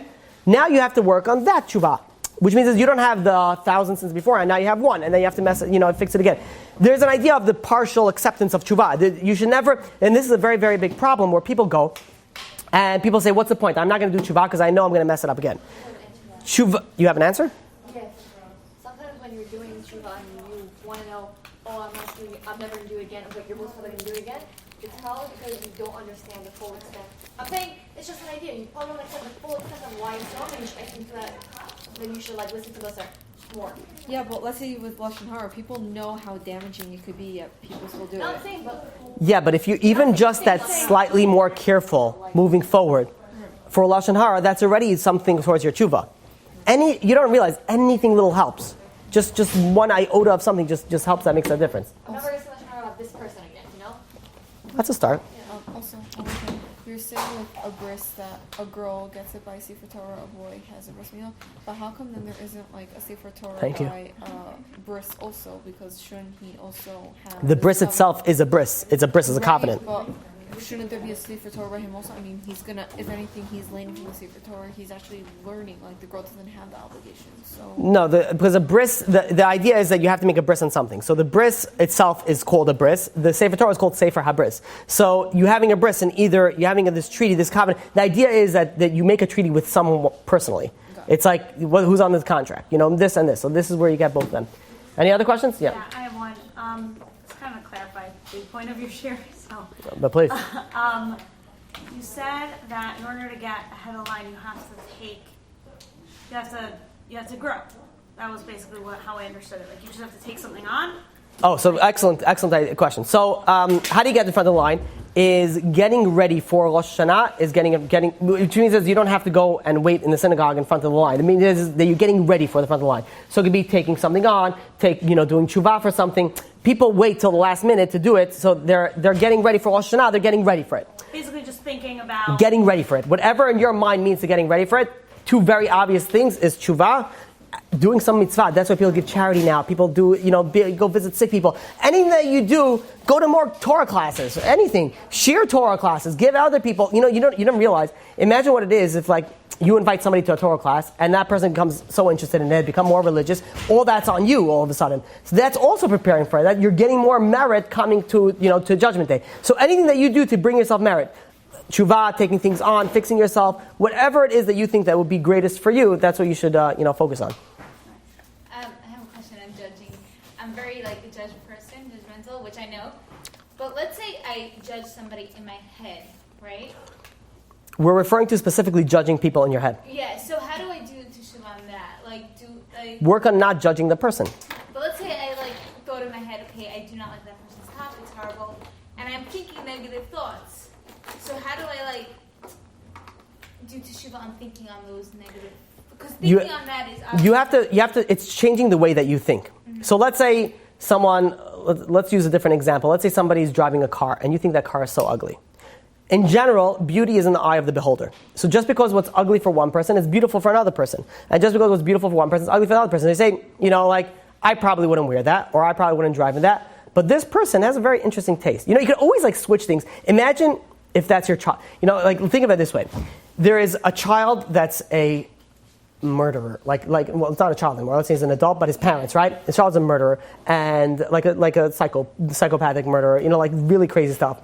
And the parents would be like, but look how clean he cuts. You could always see, but he has mercy because he first cuts the jugular. You always, there's different things that you could go and you could always see something in the benefit. If you love that person, that's what that idea is. If you love that person, you'll be able to judge that person favorably. So if it's your sister or your future husband, and not your future husband, because then, you're probably thinking I'll change him. But if it's, let's say, somebody that you really, really care, really look up to, really appreciate, and they're doing something that maybe you wouldn't do, you would give them excuses. Be like, well, all right, she had a really bad day. Whatever it is that, she, obviously didn't realize she bought that and it's very ugly. Whatever excuse that you could give that person. The secret behind that is to loving other people. When you love other person, all of a sudden you'll give them the benefit of the doubt. You want to give them a good reason or whatever it is that, to get it out of your system. It's a completely different outlook. Right. Just to bounce off the judging head first of all. Okay, so all right, I want to revisit it. Now, the whole, you have this bad intuition about someone, and it's sure I can get to know the person, but for some reason, like, I'm just like, I just don't want to. Like, there's just something that's telling me not to. So I'm not saying, like, I don't like them. I'm not saying, oh, it's because of their hair, because of the way they dress. It's just there's something that There's sometimes somebody walks into the room and be like, I don't like that person. I don't know what it is, but I just don't like that person. So, where I'm like, right, so I just don't want to care about the person, don't want to get to know the person, don't want to talk to the person. Like, we're at work, but like, you don't have to go and be friends with that person. You don't have an obligation to be friends with everybody in the world. You could do whatever you want to do at your own personal thing. But is that judging though? Like, if you just get it depends. It depends on how it actionalizes. So if, let's say, you start snobbing them out and they come and they ask you for something and you completely ignore them, then it actually factualizes into judgment. If you just have nothing to do with the other person, all right, so you have nothing to do with the other person. It's always better to be like, I don't like that person, but, I'm sure his parents like, whatever. Like, you could always think of a little bit of a positive twist on that person. You don't have to do anything with them. And to each his own, and that's the thing. But I'm saying, to go and internalize these things, it changes the way that you actually act on that person. So let's say the person's going to ask you for a ride or something. So would that change the way that you feel about that person? And it shouldn't. And if it does, then you should change that idea, like the same way that you would. The idea is you have to you have to love your friends like yourself. Meaning that if you had a friend that would ask you, and they would ask you the same thing, obviously it's not going to be on the same level because you have a different relationship with the person. But to put someone down because of something that you didn't even know anything about it, that obviously is a problem. That obviously is going to go and put it down to it. You don't have to be best friends with that person. You don't have to be friends even with that person. But definitely be friendly with the person. Be a normal human being. Professional, because it's a work environment. Yeah, you don't have an obligation to. Like, they talk, oh, this person's blah blah blah. But me, I'm like, I just don't care. Like, I don't want. You don't have to. Yeah. A way to go hang out to see what they're talking about. Like, I just. That's fine. Yeah, that's not. Yeah, just because you don't want to hang out with them, that doesn't mean that. Like, I just don't want to do anything beyond like. I don't see I don't see anything wrong with not needing, to be, involved with everybody at all times. It's fine. You want to do your own thing. Okay. Now, when it comes to like. Okay, yeah, our sorry. family, like you're saying that what family's not judgmental. Like my grandmother and like her daughter, my aunt, like they're very judgmental and just mean. And my other aunt and I, like, we feel like we're on the receiving end of a lot of their judgments and their remarks, and like it's upsetting. And we want to be like, oh, they're just mean, they're bitter, so Let me tell you a secret about old people. Just, like, this is also my aunt. Like, this is her daughter. She's like just something. After a certain like, a lot age. of people, but it's very like upsetting. Like, this is like the most judgmental Jewish grandmother I've ever come across in my life. It's every Jewish grandmother. After a certain, judgmental actually, it's more difficult as you get older. After a certain age, it's just like anybody that walks past by, it's like the evil eyes, like staring you down as you're walking over there. Who does she think she is walking on my block? Thinks that she could do whatever she wants. And there's like things going on there. The next day, she's going to tell, like her granddaughter says, who I saw? And there's going to be like a slew of other stories that are going to fly about them. Yes, people are judgmental. Yes, it's a problem. And yes, they're going to share it with you. Is your question, do you have to change their mentality? Sharing like their judgments on another person, like their judgments on us. Like if I told her she's going to make a remark like, oh, you're becoming religious. Or if I say I'm doing this, it's like she's projecting a lot of her personal and just past. That changes everything a lot. So that if she's pushing you, so that's a little bit of information, right? I don't have kids that judge me. So that's a little bit of information that I didn't get it beforehand. So if she's pushing you, that makes a big difference. Judging other families. It depends on how can you relate to that? How do you deal with that? It's like, how can you be like, oh, maybe they're going to do something. It's like. They are, by the way. You realize. Well, because I can't no great grandchildren for her. Like she has to be so mean. It's first of all. After they get a certain age, there's no filter.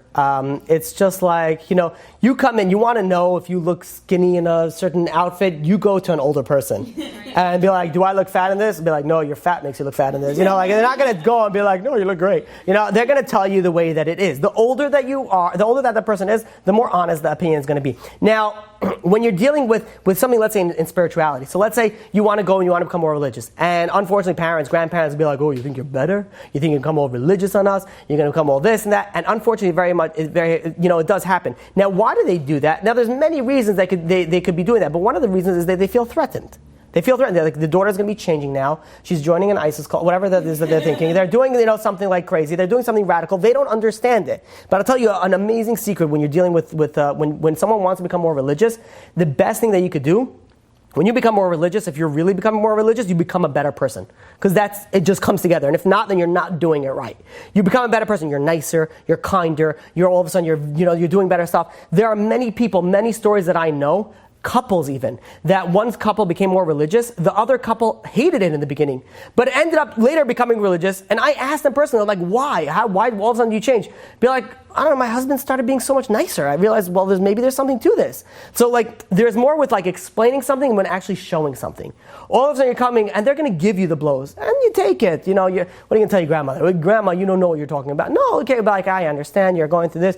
It's hard, but listen, I'm going to class. So I'm going to wear longer skirts. I'm going to keep Shabbat. So I'm going to keep kosher. Is that the biggest, God forbid, that, you'll have a daughter that's going to be listening to God? Like, you put it not in a verbal attack again, but when she sees how you're becoming, when she sees how you're changing, I guarantee you the outlook is going to change a little bit.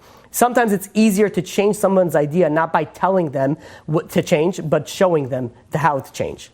You understand? Does that make sense? Yeah, I'm just like thinking of my grandma, like, will she? It might take longer, but it could eventually happen. Like, she still can't accept it, like, I don't eat pork anymore. Like, she really, like... Tell her to come to class. I had a teacher who, she passed away, she was killed in a car accident, but she left something. She said that we went to a nursing home and there was one old lady who wasn't a nice person, and she said that you have to change now because once you get older, it's very hard to change. That's very true. So who you are as an older person, that's who you were as a young Very person. scary. Very true. Yeah, you had a question, right? Yeah, so I don't really get the whole get in line thing. I see how that can be inspirational to people to like change, but like it doesn't seem so just, and it kind of seems like you're relating to God as if he's like an emotional human being. Excellent. And it's just like God is perfect, and he knows how to judge us the way he does, and to say get in line first because like you better get there or else there won't be any more. Like that's just not how. So there's two options. So excellent that you bring that, because it's something really I should clarify. So the question is, like, what does that mean you get a line first? Like, what does it make a difference? God is all just, all knowing, all everything, all powerful. Imagine you have two scenarios, because technically you have two scenarios. God judging everybody at the same time, because God knows everything, and God judges everybody at the instant. It doesn't have to go one by one. Or God judging somebody, one at a time. Now, what is really going to be the difference over here? When God's judging everybody at the same time, God knows everything. In both cases, God knows everything. So God knows, if God's judging everybody's going to get the strict judgment, the way that it's supposed to, a very strict. But imagine you could influence some sort of leniency over here. Let's say that God will say, okay, I'm going to mimic the way that it judges in this world. So the righteous people, the people that are in front of the line, I'm going to judge it. It's still righteous. It's still going to be strict, to the judgment. But we're going to put a factor of a little bit of leniency, a factor of a little bit of rachamim, of mercy over here. So the people that are going to come in the front of the line, just like a judging over here, they're going to get I don't know if an easier judgment is going to be okay, but a more pleasant judgment, because it's more in the beginning of the line. So in both scenarios... It's not really the beginning of the line, though. Just they did things to merit their better judgment. They're keeping more... So that's just. Right, that's just, but it's not like... I don't know, I guess just the whole line analogy just bothering me. But I guess we're saying the same thing. It's the same idea, because you're doing something to get yourself to a better place. It's not that... If you think about it, it's actually 100% strict justice, but it's with an influence of mercy going on. They're following the Torah. They're yeah. But it's not right. Okay, because I guess them running in front of the line is them keeping more halacha or being more better. Yeah, it doesn't mean that. Yeah. Okay. I understand it's a little bit of a conflicting idea to try to think, and that's why I try to give as much as examples as I can for to bring that in, but. It's not mine. This is not things that I made up. This is, this is Rabbi Shimshon Pincus down. Rabbi Yitzchak Blazer brings down the student. These are you talking about huge rabbis. What? People that don't care are going to be getting judged more harshly, and in reality, they would be back of the line because they would not be any better off had God judged the other way, everything at the same time. They would be in the same scenario. Mm-hmm. Yeah. Even so, they'll be better because there's still someone always going to be behind them. Ahmadinejad is going to be whatever. Whether it's a line or not, it's the same thing. So I guess I just don't like the line. It's right. I get it. Okay, you got it? Okay. Yeah. Any other questions? Yeah. How are you supposed to control things? Ooh, that's a hard question. Yeah. So questions like this. Let's say you're talking about judging others, right? Okay. Let's say there's a situation that comes up and you're about to judge that other person. How do you go and how do you control yourself by not judging that other person? So you can't do it by thinking right then and there, okay, I'm going to do it. It's like someone who's going to be like, okay, I'm not going to be angry anymore, I'm not going to be angry anymore, I'm not going to be angry anymore, and someone drops your coffee and be like, I am angry right now. That's not, you can't just, it's something that you need to prepare beforehand. It's something that you need to work on yourself to get there, so when it happens, you're not going to fall into that same scenario. So if somebody wants to not get angry anymore, they have to work on their humility, they have to work on their idea of not getting angry, and then when the scenario comes, they won't get angry. So when you're dealing with this situation of judging others, it's something that you have to work on before it actually happens. The best way to do that is starting to realize ve'ahavta l'reacha kamocha, starting to love everybody else like yourself. So even people that you don't know, you just give everybody the benefit of the doubt. It's something that you start ingraining in your personality. It's something that you just, like everything's good, like a hippie, yeah, it's all good. Everything's like cool, everything's like cruising. When you're starting to build that thing, and every day you work on it, every day you look at somebody and be like, whatever, like God bless you. Someone cuts you off, give them a blessing. Or her a blessing. Whatever it is, you going and you're changing your outlook on life. Then when the scenario happens, when your friend or a family member or somebody else, comes in a situation that you need really to judge that person, it's going to come second nature to you, and it's going to be able to, happen in a more of an easier a way than forcing it then at that point in time. Make sense? If I can add on that, first the person needs to love themselves. They have to be able to view others favorably. It's very hard to judge others favorably, but the person doesn't like themselves. If somebody doesn't like themselves, especially in the older women. That's why, right. That's why one of the most important things is you have to love yourself. I think I gave like 3 classes on this, on self-esteem or something like that. Very important. I heard on Torah time from the speaker, Shushan and someone. He said that if you don't like somebody or you have something against somebody, it's because you don't like yourself fully. Sometimes you see the defaults of other people, you see your faults of yourself in other people. Right. So sometimes, let's say, someone is, let's use angry or speaks a lot of gossip, and you're like, oh, this person is such a big gossip. It's because deep down you also kind of do that. Not always, but it could be like, deep down you have some sort of collation. So you're presenting your judgment of yourself on others, as well. It's true, because I see that in myself too. I'll be like, oh, I don't like this and this, and I realize, do I not like her, or do I not like it? It's very important when you're dealing with these situations to really look at yourself. In essence, like everything else, change doesn't happen when the war happens. Change happens before. You got to work out beforehand, and then you got to change yourself, and eventually when that thing comes, you'll be trained to know what to do when you need to do it. Any other questions? Questions? Off camera. Any other questions on camera? All right. Chazak u'ba'ur. You've just experienced another Torah class brought to you by TorahAnytime.com.